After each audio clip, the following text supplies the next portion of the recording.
আপনার নামটা একটু বলুন। আমার নাম শামিমা। শামিমা, বয়স কত? বয়স এখন 27। 27 ইয়ার্স। ওকে, জন্ম জেলা? জন্ম পুরান ঢাকায়। পুরান ঢাকাতে আপনার জন্ম? হ্যাঁ, পুরান ঢাকাতেই আমার ফ্যামিলি। তার মানে আপনি ঢাকাইয়া কুট্টি যেটাকে বলে বলতে পারেন এরকমই। আচ্ছা, পুরান ঢাকার ভাষা পারেন? হ্যাঁ।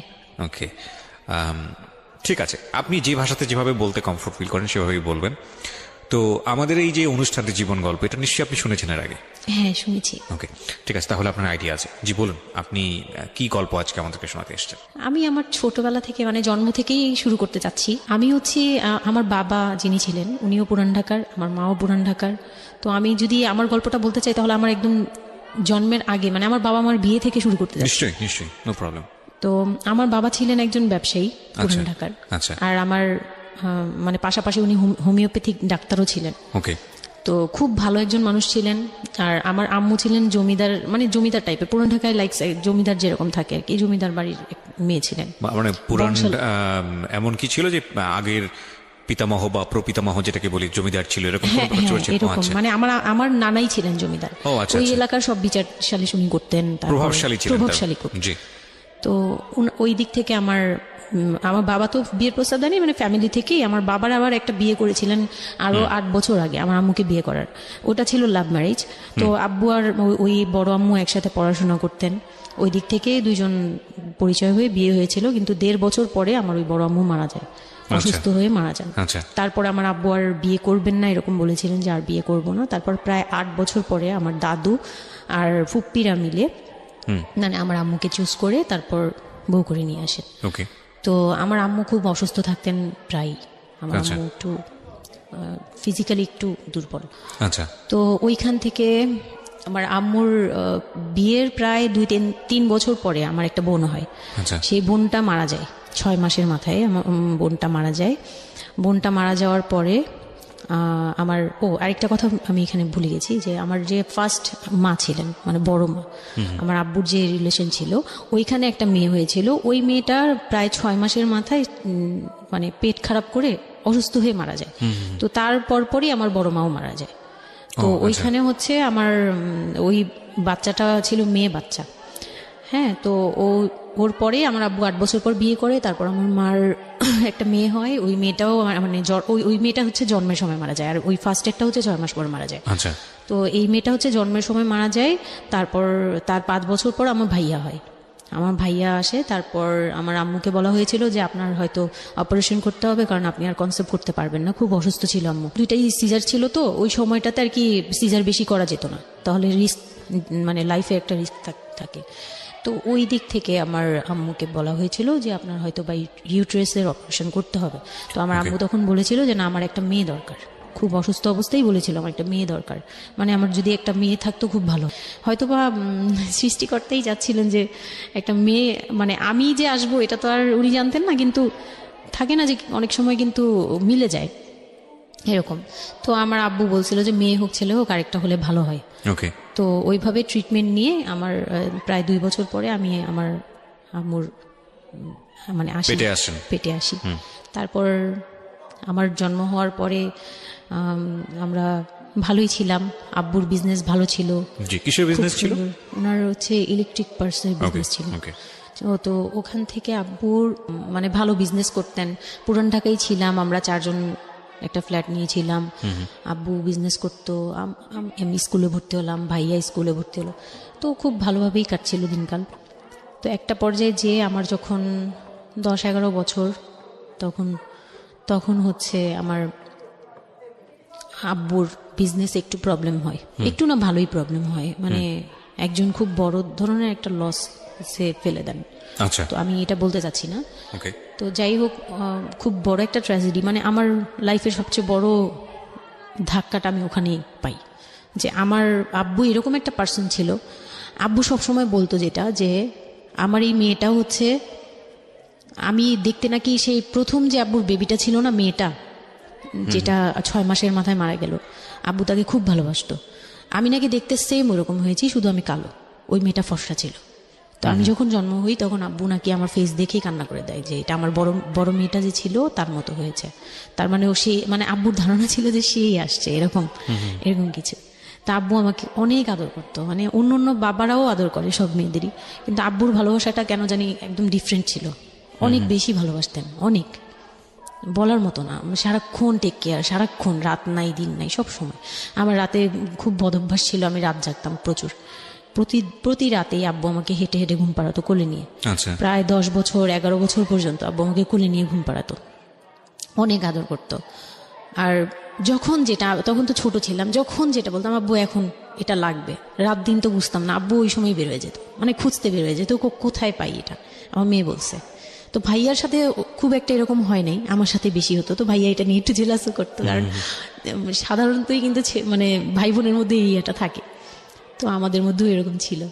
তো আব্বু যখন বিজনেস লস হলো তখন খুব বেশি মানে আব্বু ভেঙে পড়লো, আমরাও মোটামুটি, আমি তো আর বুঝি না, কিন্তু আমি তখন বুঝতাম যে আমার কিছু একটা কমতে যাচ্ছে, মানে কমতি হচ্ছে আমার, কারণ সবকিছু চাওয়ার পরপরই পাওয়া আর একটু লেট করে পাওয়া, এগুলো নিয়ে একটু মেন্টালি এতে পড়ে গেলাম। তো আব্বু বুঝতে দিত না, শুধু আম্মুকে বলতো যে ওদের বুঝতে দিবেন, আম্মু আমাদের বুঝতে দেয়নি কখনো, এরকম ভাবে ইয়ে করেনি। কিন্তু একটা সময় দেখলাম কি আব্বু বাসা চেঞ্জ করছে, ছোট বাসা নিচ্ছে, মানে এইগুলো খুব ব্রেনে গিয়ে লাগলো যে ছোট বাসা কেন আর এরকম কেন হচ্ছে। আব্বু আস্তে আস্তে ব্যবসা গোটাচ্ছে, নতুন কিছু করার চিন্তা করছে, মানে এগুলো নিয়ে আমিও খুব ডিপ্রেসড হয়ে গেলাম। তখন আমি ক্লাস 6-এ 7-এ পড়ি, এরকম হবে 7 থেকে 8-এ উঠবো এরকম।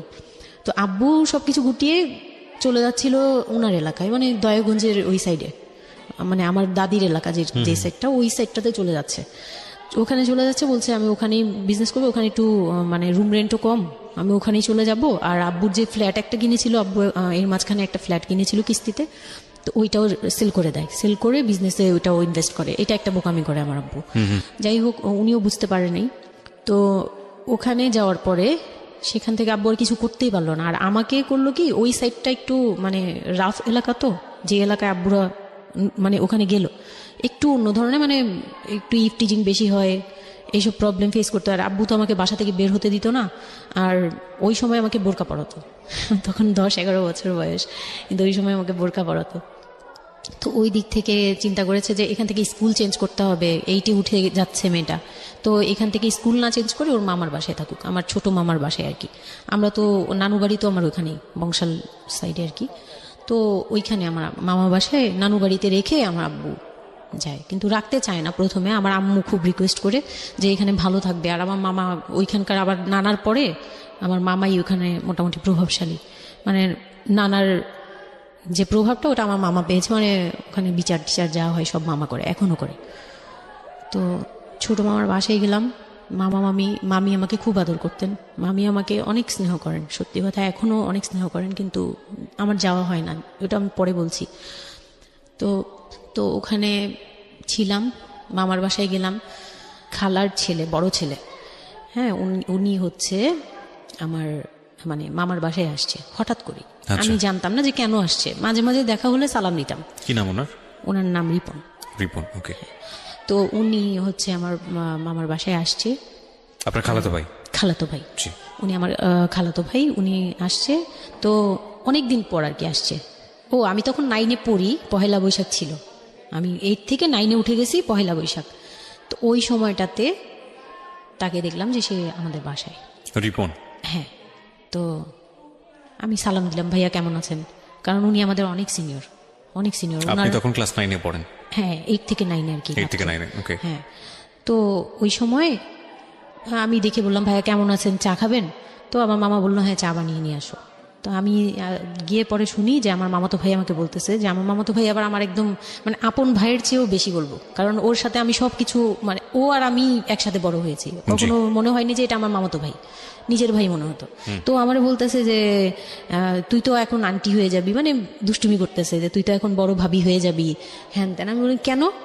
বলে রিপন ভাই না তোরে বিয়ে করতে চায়। তো আমি খুব হেসে দিলাম, মানে আমি বলতেছি যে দুষ্টামি করতেছে, এরকম ভাবছিলাম যে মনে হয় ফান করছে। আমি ওর সাথে আবার কতক্ষণ চিল্লাচিল্লি যায়, উল্টাপাল্টা কথা বলিস কেন সেই। তো এগুলা নিয়ে ওরা সবাই মিলে আমার সাথে বলতেছে, বলে কি কেমন কথা বলো। উনি বয়সে কত বড় ছিল আপনার থেকে? আমার তখন 13, আর উনার তখন ধরেন 37।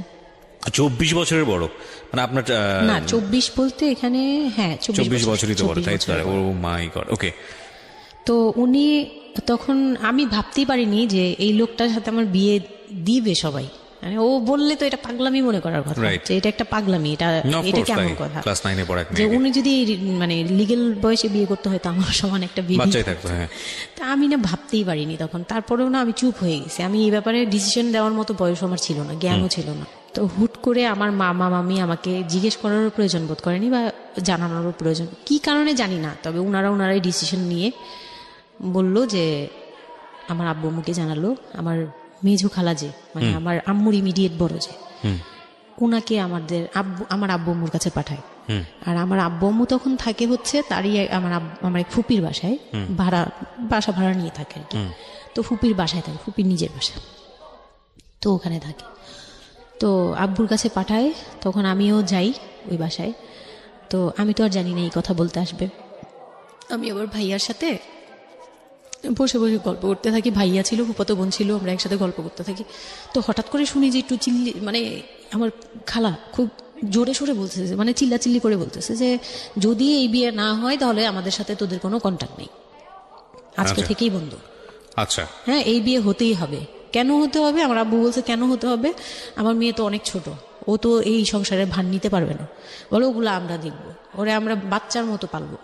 মানে উনি বলতেছে আমি দায়ভার নিলাম, আমি সবকিছু নিলাম, এইভাবে বলতেছে আমি সবকিছু দেখবো, এগুলা নিয়ে কোনো টেনশনের কিছু নাই, নিজেদের মানুষ, এর চেয়ে ভালো কোনো অফার কোনোদিন পাবা না, মানে এর চেয়ে ভালো কোনো প্রস্তাব আসবে না, এই না সেই না, সেই অনেক কিছু বলতেছে। আব্বু মুখে কনভিন্স করতেছে যে এইটা যদি তোমরা হাতছাড়া করো তাহলে আর কখনো মেয়ের জন্য ভালো কিছু পাবা না, আর আমাদের সাপোর্ট তো জীবনেও পাবা না, তোমাদের একটা সাইড পুরো বন্ধ হয়ে যাবে, মানে আমরা আমাদের সাথে তোমাদের একদম রিলেশন শেষ, তোমাদের মেয়ে এখনই রেখে যাব, তোমরা কি করবা করো।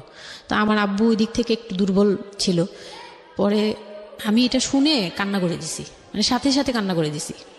তো আমার ভাইয়াও বুঝছে, আমাকে নিয়ে ছাদে চলে গেছে। আমার ফুফাতো বোন, ভাইয়ার এক খুব ক্লোজ ফ্রেন্ড ছিল, ছোটবেলার বন্ধু, সেও আমাকে খুব আদর করতো বোনের মতো, সেও গেল উপরে, বলতেছে আপু তুই কান্না করিস না, আমরা দেখতেছি কি করা যায়। তো আমার ভাইয়া বলতেছে, বলে কি আমি ওরে নিয়ে কোথাও পালিয়ে যাই, আমার মনে হচ্ছে যে আমি ওকে নিয়ে এখন কোথাও পালিয়ে যাই। যে রিপন ভাই এটা কিভাবে পারে, কিভাবে এটা বলতে পারে যে বিয়ে করবে ওকে। তো আমি খুব কান্নাকাটি করছিলাম। আমার খালা চলে গেল, খালা চলে যাওয়ার পরে আমার ভাইয়া আব্বুকে যে কি বলছে জানি না, আব্বু আবার ছাদে আসছে, আমি কান্না করতেই আসি, মানে তখন কন্টিনিউ কান্না করতেছি। তো আমার আব্বু ছাদে এসে যেটা বললো যে, আমার আব্বু তখন বলল যে, বলে আমি তোমাকে নিয়ে মানে বনে চলে যাব দরকার পড়লে, কিন্তু আমি ওর কাছে তোমাকে দিব না। তো আমি দেখলাম যে আব্বু ফিজিক্যালি, মেন্টালি, আর্থিকভাবে সব দিক থেকে দুর্বল, এখন আমাকে নিয়ে যদি বের হয় সে পারবে না, এটুকু বুঝলাম, তার দ্বারা সম্ভব না এটা। পরে আমাকে বললো যে তুমি যদি রাজি থাকো তাহলে আমার কোনো আপত্তি নেই, আর যদি তুমি বলো যে না আব্বু আমি রাজি না, তুমি শুধু একবার বলো, তাহলে আমি তোমাকে নিয়ে বের হয়ে যাবো, আমরা বাবা মেয়ে কই থাকবো কেউ জানার দরকার নেই। আপনার মার কি ভূমিকা ছিল এই সময়? আমার মা তখন বলতেছে যে দিবে, আমার মা ইচ্ছা ছিল যে দিবে, কারণ আমার মা তখন এই জিনিসটা বুঝে না, মানে আমার মা এমনিতেও অনেক সৎ সরল, সত্যি কথা বলতে ওনার দোষ না এটা, সেইটা বুঝতো না যে এই যে ডিস্টেন্সে বিয়ে দিলে এই বিয়েগুলো টিকে না, বা 24 বছর বয়সের ডিফারেন্স, এগুলো নোট করবেন এবং খুব ইম্পর্টেন্ট, আসলে খুবই ইম্পর্টেন্ট, কারণ বয়সের গ্যাপটা, না ঠিক আছে কিছু কিছু মানুষের জীবনে যে ব্যতিক্রম ঘটে না তা কিন্তু না, কিন্তু এই ব্যতিক্রমটা যদি আমরা উদাহরণ হিসেবে নিয়ে সবার উপর চাপিয়ে দেওয়ার চেষ্টা করি তাহলে কিন্তু সেটা সম্ভব নয়। ঠিক আছে, একটু একটু খেয়াল করবেন, 24 বছরের ডিফারেন্স হচ্ছে ও এবং ওর খালাতো ভাই রিপনের মধ্যে। ও যখন 13 বছর তখন ওর খালাতো ভাই হচ্ছে 37। So it's a huge gap. সাধারণত বলা হয়ে থাকে 4-5 বছরের গ্যাপ ইজ ওকে, কিন্তু এর থেকে বেশি না হওয়াটাই বেটার। সেক্ষেত্রে 24 বছর, কোথায় 4-5 বছর আর কোথায় 24 বছর। হ্যাঁ, দেন হচ্ছে ওই বিয়েটা, মানে আপনি কি বললেন? এখন তো আমি সিদ্ধান্ত তখন- আসলে আপনার জায়গায় ছিল। সিদ্ধান্ত আমার জায়গায় বলতে, আমি তখন 13 বছর বয়স, তো মানে আমি তখন প্রেমও করিনি একটাও, মানে একটা এজ থাকে কিন্তু সবকিছুরই।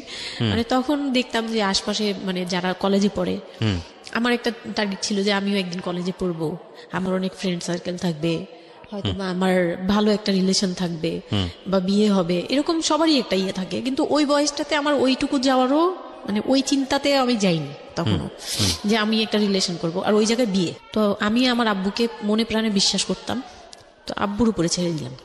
আব্বুকে আর ভাইয়াকে বললাম যে দুইজন সামনে ছিল, আমাকে বারবার জিজ্ঞেস করতেছে তুমি যদি ইয়েস বলো ইয়েস, তুমি যদি না বলো তাহলে আমি তোমাকে নিয়ে বেরিয়ে যাব। আমার ভাইয়াও বলতেছে বলে আমিও আপনার সাথে যাব। তো আমি দেখতেছি আব্বু এমনিতেই 1 থেকে 1.5 বছর বা 2 বছর ধরে এরকম সার্ভাইভ করতেছে, মানে নিজে যুদ্ধ করে পারতেছে না, কাজকর্ম সব কিছু বন্ধ হয়ে গেছে, মানে বিজনেস টিজনেস সব গুটিয়ে ফেলছে। তারপর উনি যে এখন নিজে চলবে ওইটাই চলতে পারতেছে না, মানে খুব কষ্ট হচ্ছে। আমাকে আমার মতো মানে আমাকে যেখানে উনি একটা রাত 24 ঘন্টা একবার হলো আমাকে দেখতে হতো, ওই জায়গায় আমার মামার বাসায় ফেলে রাখছে, প্রতিদিন হেঁটে যেত, দেখে আসতো, একবার হলেও দেখে আসতো, মানে এরকম কষ্টগুলো করছে। ওই দিক থেকে চিন্তা করে দেখলাম যে না, আমার আসলে উনাকে প্রেশার দেওয়া উচিত না, উনার উপর ছেড়ে দিই। তখন আর কি এটাই মাথায় কাজ করছে যে আব্বু আপনি যেটা বলবেন সেটাই। পরে তার 1 সপ্তাহের মধ্যে 14 এপ্রিল পয়লা বৈশাখ আর 23 তারিখে আমার এঙ্গেজমেন্ট হয়। এঙ্গেজমেন্ট হয়ে যায়? হ্যাঁ, ওই উনি একদম খুব তাড়াহুড়া করে যে এঙ্গেজমেন্ট হতে হবে, বিয়ে হতে হবে খুব শীঘ্রই, তো ওইভাবে এঙ্গেজমেন্ট হয়। মানে এঙ্গেজমেন্টের পরেও আমি একদম স্টপ, আমার মাথায় কিছুই, তখন আমি পুরোপুরি ব্ল্যাঙ্ক, মানে আমি যে নিজের থেকে কিছু বলবো কিছু করব আমার ভিতরে ওইগুলো আর কাজ করছিল না। স্কুলে যাইতাম, অনেক সময় যাই না, এরকম আর কি, যে যেতে ইচ্ছে করলে যাই, না ইচ্ছে করলে যাই না, এরকম হয়ে গেলাম। এঙ্গেজমেন্টের 3 মাস পরে বিয়ে হওয়ার কথা ছিল, কিন্তু ঘুরতে ঘুরতে 4 থেকে 5 মাস ইয়ে হলো। তো 2004-এ 4 থেকে 5 মাসের মধ্যে সে আমার সাথে অনেকবার দেখা করতে চাইছে, কেউ দেখা করতে দেয়নি, কারণ আমার ফ্যামিলি খুব রেস্ট্রিক্টেড ছিল এইসব ব্যাপারে, কেউ দেখা করতে দেয়নি। আর আমিও ভয় পেতাম, তো আমি খুবই ভয় পেতাম, উনাকে অনেক ভয় পেতাম, সোজা কথা আমি উনাকে খুব ভয় পেতাম। তো এর মাঝখানে এক ভাবি, আমার নানু বাড়িতে ছিলাম, তো মানে মামার বাড়ি, আমার মামার নিজের বিল্ডিং হচ্ছে একটা, আর নানু বাড়ি পুরোনোটা, যেটা পুরোনো বাড়ি, ওখানে তো আমার সব জয়েন্ট ফ্যামিলি, মানে আমার অন্য মামারা এবং মামাতো ভাইয়ের বউরা সবাই একসাথে থাকে। তো আমার এক মামাতো ভাইয়ের বউ তাকে খুব রিকোয়েস্ট করছে যে ভাবি আপনি ওকে একটু ডেকে দেন, কথা বলবো। তো আমার মামাতো ভাইয়ের বউ মনে করছে যে সে তো তাদের তো বিয়ে হচ্ছে, তো সমস্যা কি, ডেকে দিই। তো আমাকে আর বলে নেই। প্রথম একবার আমাকে বলছিল যে দেখা করে দিবে, তখন আমি বলছি না আমি যাবো না, আমি দেখা করবো না, আমার খুব ভয় লাগতো। তখন আমার বিয়ের মনে হয় 1.5-2 মাস আগের কথা এটা।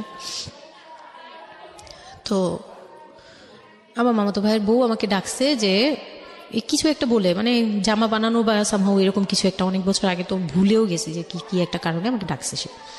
তো আমি গেলাম, একদম মনের অজান্তেই গেলাম। গিয়ে পরে রুমে গেছি, পরেই দেখি হইলো মানে রিপন বসে আছে। তো বসে আছে দেখে না আমার একদম খুব একটা আঘাত লাগলো যে এই ভাবি আমাকে এইভাবে নিয়ে আসলো। আর ভাবি তো মজা করে, মানে ওনারও দোষ না, উনি ভাবতেছে যে নতুন বিয়ে হবে, ওদেরকে একসাথে করিয়ে এসেই। তো উনি বললো কি আচ্ছা তোরা বস, আমি চা নিয়ে আসি, এরকম বলে উঠে গেল না, আমার আরো ভয় লেগে গেছে। আর তখন আমি গিয়ে দেখতে পারলাম যে ওই লোকটার আচরণ খুবই খারাপ। মানে আমার কাছে তখন মনে হয়েছে যে কেন মনে হলো এটা, কেন মনে হলো, হুট করে ভাবি যখন গেল, সে সাথে সাথে আমার পাশে এসে বসছে এবং আমাকে মানে খুব মানে নোংরাভাবে টাচ করতেছে। তখন আমার বয়স খুব ছোট, তো স্বাভাবিক না এটা আমার কাছে ভালো না লাগার কথাই, কারণ মানে কথা হয় আমি না। তাকে বড় ভাই জানি। এক্স্যাক্টলি, মানে কয়দিন আগেও তো সালাম কালাম দিয়ে দূরে থেকে কথাবার্তা হ্যাঁ, বললাম। বড় ভাইয়া বলতাম, সবাই মানে তাকে বড় ভাইয়াটাকে, আমিও বড় ভাইয়া ডাকতাম ওই ইয়ে থেকে। আর সেই লোকটা এসে আমাকে মানে খুব অপ্রীতিকর ভাবে জড়িয়ে ধরতেছে, তারপর জড়াজড়ি করতেছে, মানে খুব ঘেন্না লেগে গেল। আমি খুব জোরাজোরি করে আমি বললাম আমি এখন চিল্লাচিল্লি করবো, মানে তখন আমার খুব খারাপ লাগতেছিল, তখন বললাম আমি চিল্লাচিল্লি করবো বলে আমি একটু জোরে বলছি। পরে উনি আমাকে ছেড়ে দিছে, আমি এমন দূর দিছি একবারে সরাসরি মানে মামার বাসায় চলে গেছি, আর আসিনি। আর ওখানে গিয়ে অনেক কান্নাকাটি করছে যে এখন তো নাও করা যাবে না, আর এই লোকটা এরকম কেন, এই লোকটা তো তাহলে বিয়ের পরে, মানে আমার একটা ভয় ঢুকিয়ে গেছে যে এই লোকটা তো তাহলে আমাকে না জানি কি করবে, এরকম একটা ভয় ঢুকিয়ে গেছে। তখন তো ছোট ছিলাম, আর আমাদের ওই সময়টাতে তো এত মিডিয়া ছিল না যে আমরা এত কিছু বুঝবো যে এই আর কি। তো ওখানে তারপর 1.5 থেকে 2 মাস পরে বিয়ে হলো। এর মাঝখানে অনেকবার ফোন টোন করতো, এই করতো, আমি রেসপন্স করতাম না। তো বিয়ে যেদিন হলো, বিয়ের রাতের কথাটা কি বলবো। নিশ্চয়ই আপনার যদি মনে হয় যে বিষয়টা সামাজিকতার জায়গাটা থেকে খুব সেন্সিটিভ, একটা মেয়ের মানসিকতার জায়গাটা থেকে, যেটা কোনো আসলে রকম এটা আমার বলার মতো শক্তিও নাই। সত্যি কথা বলতে আমি এটাই আমার লাইফের সবচেয়ে বড় ট্র্যাজেডি, বিয়ের রাত। হয়তো আপনি খেয়াল করছেন কিনা জানি না, কিন্তু আপনি মাঝখানে বললেন যে আমি অ্যাফেয়ার করবো কিভাবে, আমার মন তো তখনই ভেঙে দিছে। আমার ভিতরে একটা ভয় কাজ করে।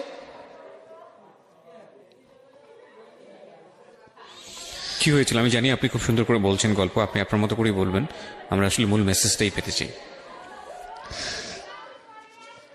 লোকটা হচ্ছে সামাজিকভাবে মানে সবার কাছে খুব ভালো, সবার কাছে ভালো বলতে মানে গলিতে বা এলাকায় কিছু করে না, সেই এলাকায় খুব ভালো, ব্যবসা করে, খুব সহজ সরল ভাবে দোকানে যাচ্ছে, আসতেছে, খাচ্ছে, ঘুমোচ্ছে, নর্মাল।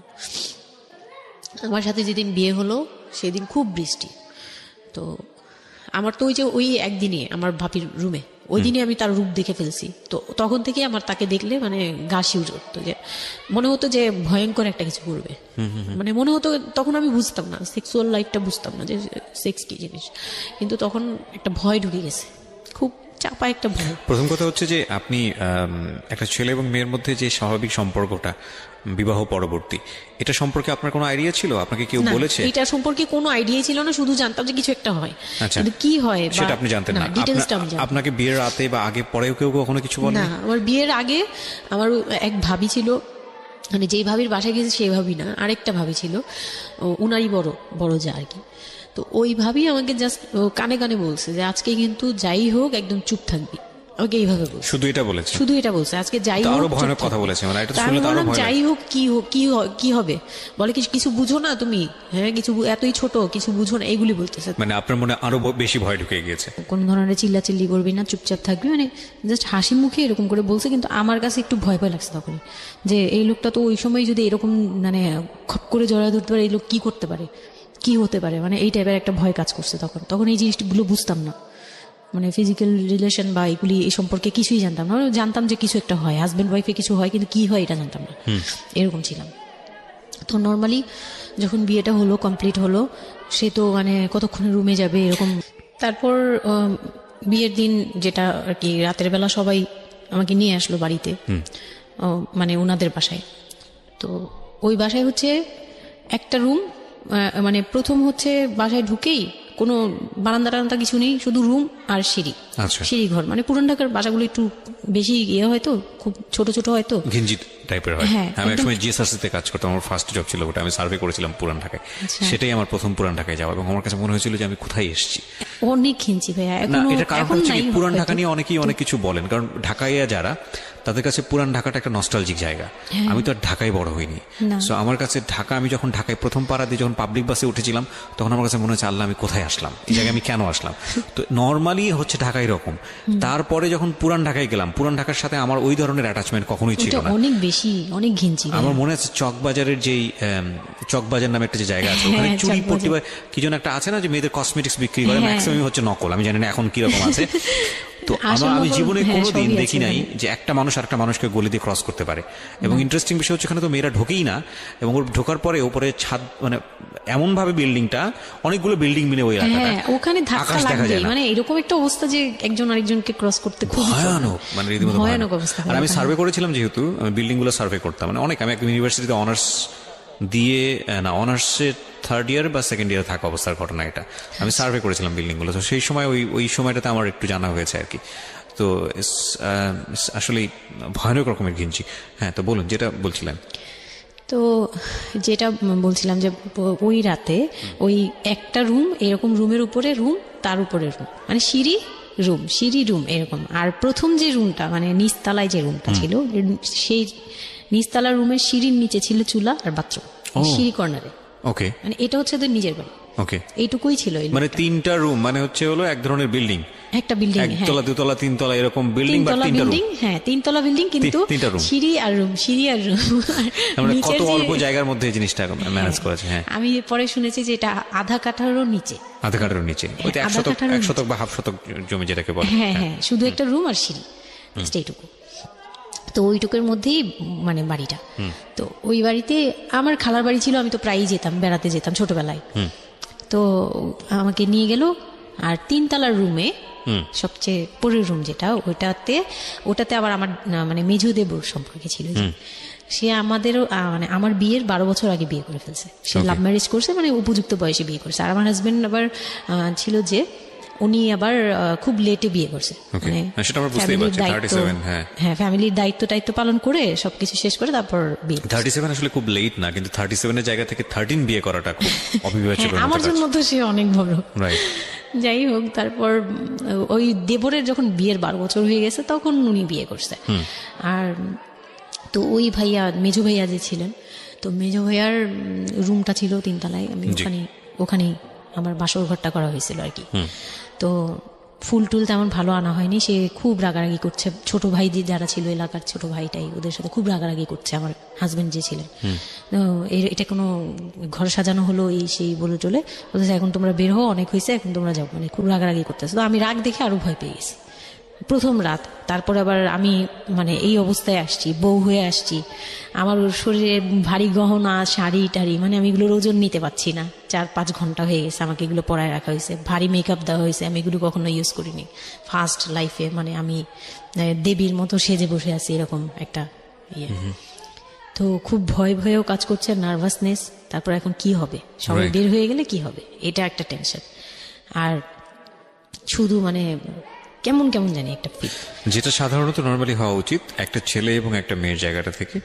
এটা হচ্ছে জীবনের সবচেয়ে সুন্দরতম মুহূর্তের একটা, রাইট? আমরা সেটাই চিন্তা করি না। একটা মেয়ের জীবনে স্বপ্ন থাকে তার একটা বাসরাত কিংবা ফুলসজ্জার রাত, আমরা যেটাই বলি সেটা নিয়ে। একটা ছেলের জীবনেও নিশ্চয়ই থাকে, এবং সেটা চমৎকার হয়ে সারা জীবন স্মৃতি হয়ে থাকুক, এরকম কিছু একটা থাকে। এবং সেখানে বিষয়টা যদি এরকম হয় যে একটা মেয়ের জীবনে আতঙ্কের রাত এবং ভয়ানক রকম আতঙ্কের, সবচেয়ে বড় আতঙ্কের রাত ছিল ওটা, তাহলে আপনি চিন্তা করে দেখতে পারেন। এবং সেটাকে যারা আজকে এই রেডিও যারা শুনে, যারা এটাকে এন্টারটেনমেন্ট হিসেবে নিচ্ছেন, তাদের জায়গা থেকে আমি বলতে পারি যে এখানে নিজেরও কিন্তু একটা পরিচয়ের বিষয় আছে। হ্যাঁ, মানে নিজের পরিচয়টা নিজের কাছে কি দিচ্ছেন একটু চিন্তা করে দেখেন।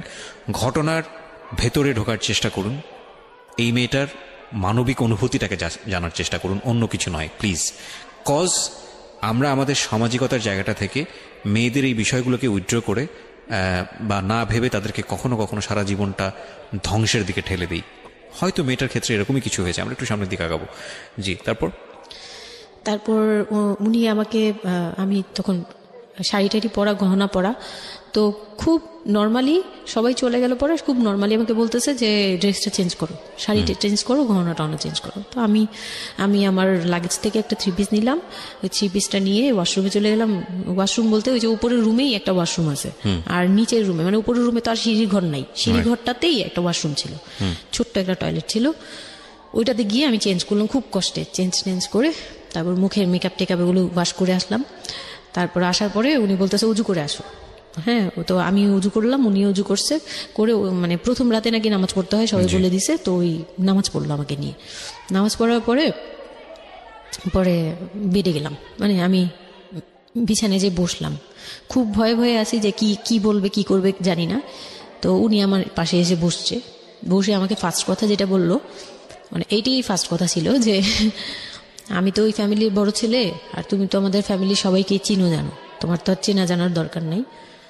আর আমার তখন ওনার মা মারা গেছে 3-4 বছর, মানে 3 বছর হবে এরকম, 3 থেকে 4 বছর এরকম হবে।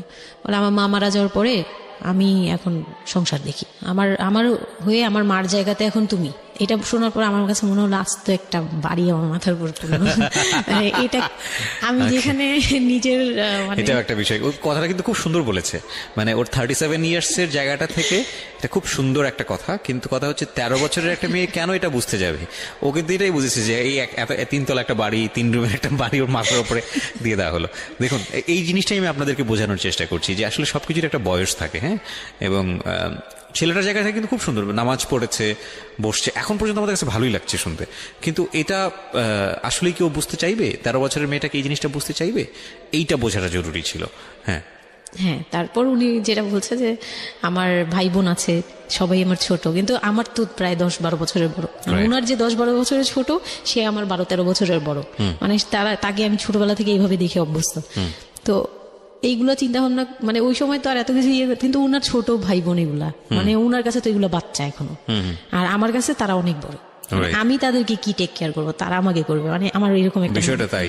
হ্যাঁ, তো আমি চুপ হয়ে শুধু শুনছিলাম, ও আচ্ছা, মানে আমি কিছু বলার মতো ভাষাও পাচ্ছি না, বা আমি কি বলবো, আমার এখানে ডায়লগই কি ছিল, মানে আমি এরকম মনে হচ্ছে যে কেউ আমাকে একটা স্ক্রিপ্ট ধরাই দিত, আমি একটু দেখে আমাকে কেউ কিছু বলেও না, এই লোক কি বলতেছে। তো যাই হোক, এই কথাটার পরে মানে যখন উনি এটা বলার পরে বলতেছে যে তুমি আমাদের একটা মানে রুলস আছে, বিয়ের পরে নাকি বাসর ঘরে নাকি কিছু দেয়, হাজব্যান্ড ওয়াইফকে কিছু দেয়, তারপর নাকি টাচ করে, এরকম কিছু একটা। তো আমাকে বলতেছে যে তোমার কি আমার উপর কোনো দাবি আছে, মানে এগুলো আমি জানতাম না, এগুলো আমি অনেক পরে গিয়ে শুনছি, এগুলো অনেক পরে গিয়ে জানছি যে এই সময় নাকি কিছু চাইতে হয়, মানে এই সময় যা চাইবে তাই দিতে হবে, এরকম কিছু একটা। তো এটাও আমাকে কেউ বলে দেয়নি। আমি ওই সময় একটা লসে পড়ে গেলাম না, মানে এরকম মনে হচ্ছে এখন আর কি। তখন আমাকে এটা কেউ বলে নাই। তো আমি বললাম যে না, আমি জানতাম না দাবি জিনিসটা কি।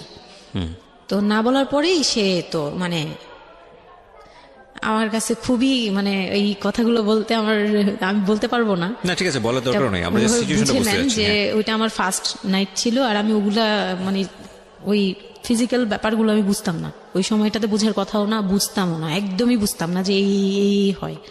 তো যখন উনি শুরু করলো, শুরু থেকে শেষ পর্যন্ত মানে খুব অল্প সময়ের মধ্যে খুব অমানবিকভাবে মানে এটা এখন বর্তমানে যদি আমি কল্পনা করতে যাই, তাহলে এটা একমাত্র পারে রেপিস্টরাই পারবে, এটা রেপ ছাড়া কিছু ছিল না। এখন বুঝি, ওই সময় বুঝতাম না।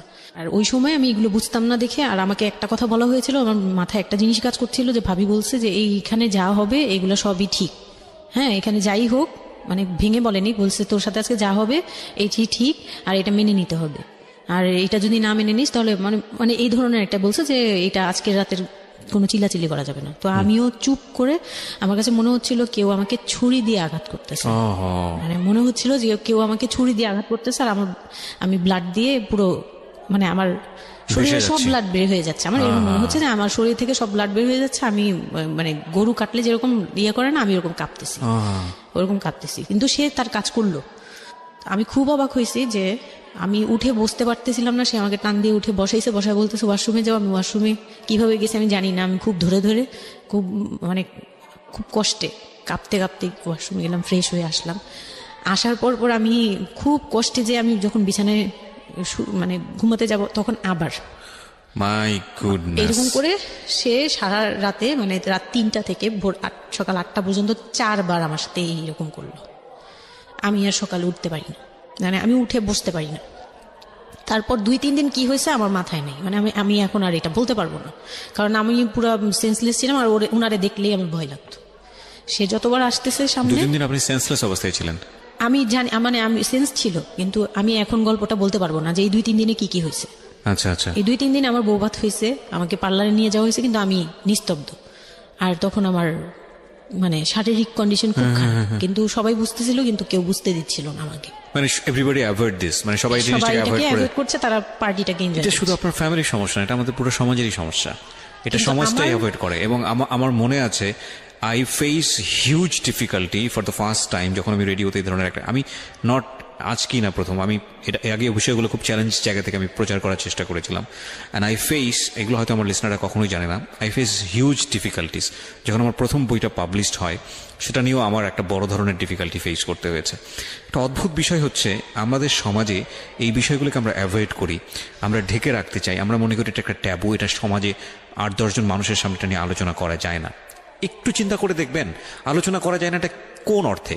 যদি বিষয়টা নিয়ে সুড়সুড়ি দেয়া হয়, যদি বিষয়টা নিয়ে এমনভাবে বলা হয় যে এটা এমনভাবে প্রেজেন্ট করা হচ্ছে যেটা একটা রগরগা বিষয়, এবং সেটা শুনে আরও কারোর মধ্যে এই ধরনের পাশবিক বা সে আসলে এন্টারটেইনমেন্টের জায়গা থেকে নিয়ে এটাকে মজা হিসেবে নিল, বিষয়টা তখনই একটা প্রশ্ন আসে। কিন্তু যদি বিষয়টা লেসনের জায়গা থেকে আসে, একটা সামাজিক শিক্ষার জায়গা থেকে আসে, যে একটা পুরুষ, সে 37 বছর বয়স, সেটা আমিও হতে পারি, আপনিও হতে পারি, বা যে ছেলেটা ওনার জীবনে এসছে সে তো হয়েছেই, যে তারা যেন কখনো এরকম অমানবিক না হয়। এবং নট অনলি দিস, একটা মেয়ে যখন 13 বছরে থাকে, তাকে পরিবারের এত বড় সাপোর্টের জায়গা থেকে বাবা এত ভালোবাসতো, তার জায়গাটা থেকেও কোন একটা সাময়িক সমস্যার সমাধান করবার জন্য বা যাই হোক না কেন শেষ পর্যন্ত যে রাজি হয়েছে, এরকম এক ধরনের এটা তো জবাই করা আমি বলবো, যে একটা মেয়েকে শুধু শারীরিকভাবে হয়তো সে যেই প্রবলেমটা ফেস করেছে ওই রাতে সেটা হয়তো সে ধীরে ধীরে রিকভার করবে, কিন্তু সারা জীবনের জন্যে সে যে মেন্টালি ওই জিনিসটাকে ভয়ানক রকমভাবে একটা বাজে জায়গায় বাজেভাবে চিন্তা করা শুরু করলো মানুষের জৈবিক চাহিদার জায়গাটাতে, এটা তো একটা মানুষের থিঙ্কিংটাকে জবাই করে দেয়া, তাই না? এবং এইটা কত ভয়ানক রকমের অপরাধ, কত ভয়ানক রকমের ভুল। এবং আমাদের এই জায়গাটাতে আমাদের অনেক বেশি পরিমাণে বড় যারা আছি, সিনিয়র যারা আছি, তাদের বোঝা উচিত। প্রথম কথা হচ্ছে লিগেলি যদি আমি বলি তাহলে বিয়েটা বৈধ ছিল না, কারণ সরকার কিন্তু আমরা যতদূর জানি যে 18 নিচে বিয়ে দেওয়াকে পারমিট করে না। দ্বিতীয় কথা হচ্ছে যে মানসিকভাবে সে পরিপক্ক ছিল না। তৃতীয় কথা হচ্ছে যে যদিও বা বিয়েটা হলো, তাহলে তাকে যে একটি প্রপার এডুকেশন দেয়া, যে এই বিষয়টা হচ্ছে এরকম, প্রপারভাবে বড় করা, প্রপারভাবে নার্সার করা, সেটার মারাত্মক রকমের অভাব ছিল। ঘটনা এখানে শেষ হয়ে যায় নাই, ঘটনা কিন্তু এখানে শুরু হলো। কারণ বাংলাদেশের অনেক মেয়ের জীবনে এরকম দুর্ধর্ষ রাত আসে এবং এই রাতগুলো সারাটা জীবনের জন্যে তাকে বেদনার স্মৃতি, তাকে সারাটা জীবনের জন্য একটা ভয়ঙ্কর রকমের মোমেন্টের মধ্য দিয়ে নিয়ে যায়।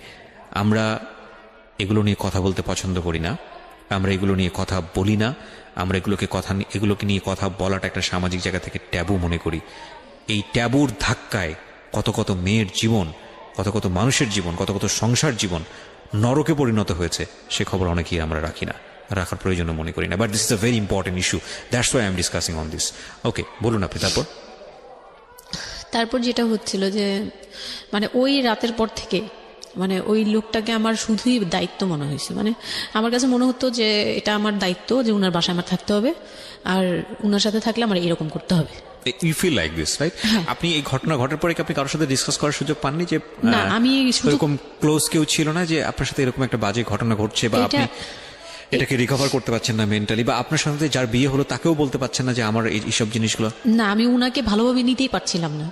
সোজা কথা, আমি উনার সাথে কোনো কিছু ডিসকাস করতাম না, বা অনেক পরে গিয়ে যখন ডিসকাস করেছি তখন উনি আমাকে উল্টাপাল্টা বুঝ দিয়েছে। মানে অনেক পরের সময়টাতে, হ্যাঁ, বাট ইট হ্যাপেন্স রেগুলারলি, না র্যান্ডমলি এই জিনিসগুলো হয়ে যাচ্ছিল আপনার সাথে? হ্যাঁ, প্রায় মাস থেকে 2-3 মাস এরকম হলো। তারপর মানে এটা আমি বলি যে প্রথম তো 4-5 দিন তো রেগুলার হলো। তারপর আমার ব্লিডিং অফ হচ্ছিল না, আমার কন্টিনিউ হচ্ছিল ব্লিডিং। তো এক সময় যে ওই ব্লিডিংয়ের মধ্যেও তিনি অনেক বাজে ইয়ে করেছে। তো ওর পরে আমি বাসায় যেতে চাইলে বাসায় যেতে দিত না, এভাবেই ইয়ে করে ফেললো। আর ফ্যামিলিগত যে ব্যাপারটা ছিল, যে আমার ফ্যামিলি তো তখন, আমার আব্বু তো তখন একদম মানে ফিনান্সিয়ালি খুব উইক ছিল। তো বিয়ের পরে কিছু ফর্মালিটি থাকে, পুরান ঢাকার কিছু রুলস আছে যে বিয়ের পরে মেয়েদের প্রতি সপ্তাহে সপ্তাহে দেখতে যাওয়া, এটা সেটা পাঠানো, প্রতি সিজনে সিজনে এটা করা, এগুলো ব্যাপারে কেউ কনসার্ন ছিল না। মানে তখন মানে আমার ফ্যামিলির কেউ এরকম অ্যাক্টিভ ছিল না, মানে ছিল কিন্তু কেউ কেয়ার করে। তারপর হচ্ছে এরকম করে আমার সময়গুলো কাটতে লাগলো। তো সবচেয়ে বড় কথা হচ্ছে আমার যে হাজবেন্ড ছিল রিপন, উনি আমার বাবার দোকানে কাজ করতো একটা সময়। ওইটা হচ্ছে প্রায় আরো মানে আমার জন্মের সময় বা আমার জন্মেরও আগে। হ্যাঁ, তখন নতুন নতুন আর কি কাজ শেখার জন্য আমার আব্বুর দোকানে ঢুকছে এরকম। তো আমার আব্বু তাকে ক্যাশ বুঝিয়ে দিয়েছিলেন নাকি, তখন নাকি ক্যাশ দিত। তো আমি একটু যখন 2-3 বছরের, তখন উনি দোকান থেকে বের হয়ে নিজে ব্যবসা দিয়েছে, ওখান থেকে তিনি ইমপ্রুভ করছে। তো ওখান থেকে শুরু। আর আমাকে যখন বিয়ে দিছে, মানে আমার যখন বিয়ে হয়েছে, তো ওই রিপন যিনি, ওনার উদ্দেশ্য ছিল যে আমি আমার নানু বাড়ির অংশ পাবো, সম্পদ। আমার নানু বাড়ি খুব বিশাল, মানে বললামই তো যে খুব বিরাট একটা অংশ। আর ওনাদের যে অংশটা ছিল সেটা অনেক আগেই নেওয়া হয়ে গেছে। মানে ওনার দাদা বাড়ি যেটাতে ওনারা ছিল 3 রুম, ওই যে ছোট ছোট 3টা রুম উপরে ওই বিল্ডিংটা তোলার পরে আমার মামা ওই অংশটা কেটে রাখছে, মানে আমার মামা রেখে দিয়েছে। আর আমাদের যে অংশটা ছিল তার লোভটা ছিল যে ওই বাড়িতে আমি একটা রুম হলেও পাবো। হ্যাঁ, তো আমার আম্মু তো আর ওটা নেয়নি। তো আমার হাজবেন্ডের ইয়েটা ছিল, টার্গেটটা ছিল যে ওই বাসায় একটা রুম হলেও পাবে। আর পুরান ঢাকায় একটা রুম মানেই অনেক কিছু, মানে ওখানে তো প্রায় 1 কোটি টাকা দাম কাঠা। তো একটা রুম মানে 1 কাঠা না হোক, আধা কাঠা হোক, 50 লাখ টাকা হোক আমার আসবে, এরকম একটা টার্গেট ছিল তার। তো আর বিয়ের সময় তো অনেক কিছু নিয়ে মানে গহনা টহনা নিয়ে ফার্নিচার নিয়ে নানান কথা তো শুনতে হয়েছে, ওগুলাও ফেস করছি, মানে ওগুলো খুব পেইনফুল ছিল ওগুলা, কারণ আমি তখন এত কিছু বুঝি না, আমি তখন মাত্র মানে জামা কাপড় বানাই, ঘুরি ফিরি, খাই দেই, ব্যাস ওই পর্যন্তই। আমি কারো জিনিস নিয়েও মাথা ঘামাই না। ওখানে আমার উপরে প্রেশার আসছে যে আমার ফার্নিচার এমন কেন, আমার গহনা এমন কেন, তুমি বাসায় বলো না কেন, তোমার খাট এখনো আসতেছে না কেন। আমার বিয়ের পর খুব বৃষ্টি ছিল তখন, মানে আমার ফার্নিচার, আমার চাচা ছিল ফার্নিচারের ওনার বিজনেস, তো আমার চাচার ফ্যাক্টরি থেকেই সবগুলো ফার্নিচার আসবে। তো ওনারা বলতেছে যে জাস্ট একটা কারণেই লেট হচ্ছে, রোদ পাচ্ছি না, রোদ পেলে তারপর কাঠগুলো শুকাবে, তারপরে বানাবে। হ্যাঁ, মানে জয়েন্ট দিলেই এখন এটা ফেটে ফেটে যাবে, এখন জয়েন্ট দিলে প্রবলেম হবে। এই জিনিসটা ওরা বুঝতেছে না। ওরা বলতেছে কেন দেরি করছে, নাকি ফাঁকি দিচ্ছে, নানান ধরনের কথা তৈরি করতেছে। আর এই দিক দিয়ে আমি পেইন খাচ্ছি, ওই দিকে এক পেইন, মানে রাতে গিয়ে এক পেইন, দিনের বেলা এই পেইন। মানে আমি পুরো মানসিকভাবে মানে বলে না যে আমি হয়তো বা প্যারালাইজডের মতো হয়ে গেছিলাম, আমার মানসিক ভাবটা জাস্ট শুনি আর শুনি, কিছু বলতে পারছি না এরকম। আর বাসায় গিয়ে কোনো কিছু বলি না, কারণ আব্বু অসুস্থ, আব্বু মেন্টালি অনেক প্রবলেম। আব্বু যখনই জিজ্ঞেস করে আম্মু তুমি ভালো আছো তো, আমি খালি হাসি দিয়ে বলছি হ্যাঁ। যতবার জিজ্ঞেস করে তুমি খুশি আছো তো, আমি হ্যাঁ। আমি এই একটা কথাই বলছি, হ্যাঁ ভালো আছি। আসলে আমি ভালো ছিলাম না, কিন্তু বুঝতে দেইনি। ওই লোকটার ছোট বোনগুলো আমার সাথে অনেক রাফ বিহেভ করছে।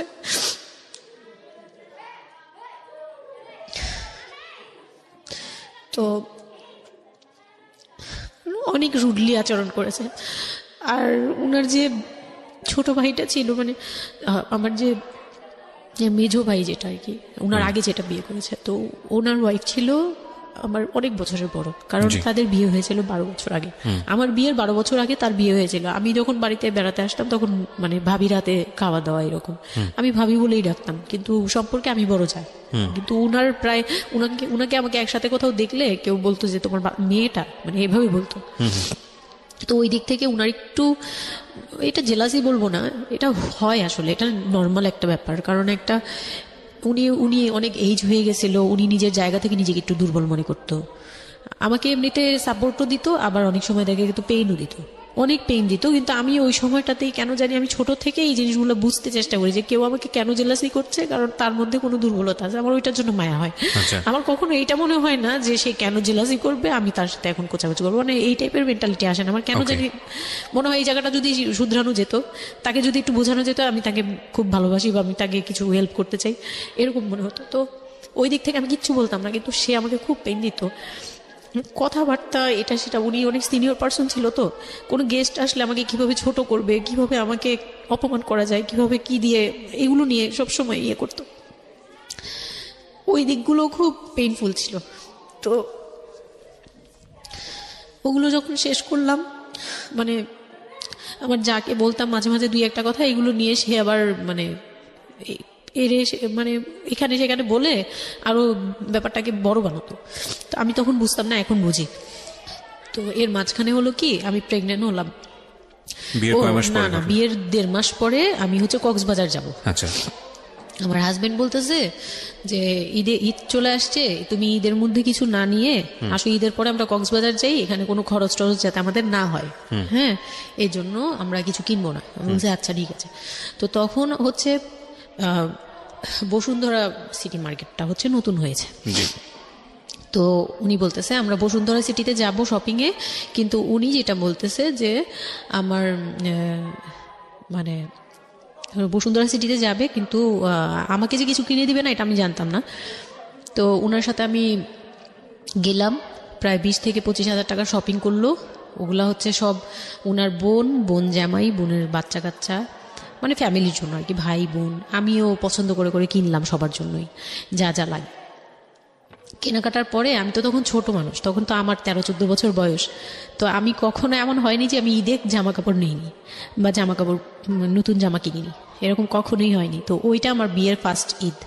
তো আমার একটা শখ ছিল কি যে অন্তত একটা কটন ড্রেস হলেও আমি পাবো, এরকম একটা ইয়ে ছিল আমার ভিতরে, যে না আমাকে কি আর না দিবে নাকি, বলছে দিবে না, হয়তো বা ভালো কিছু দিবে না, হয়তো নর্মাল কিছু হলেও আমাকে দিবে, ঈদে তো আর পুরনো জামা পরে থাকবো না। তো আমার এরকম ধারণা ছিল। ও পুরো শপিংটা শেষ করলো সারাদিনে, আমি রোজা রেখে পুরো শপিংটা করলাম খুব চয়েস করে করে।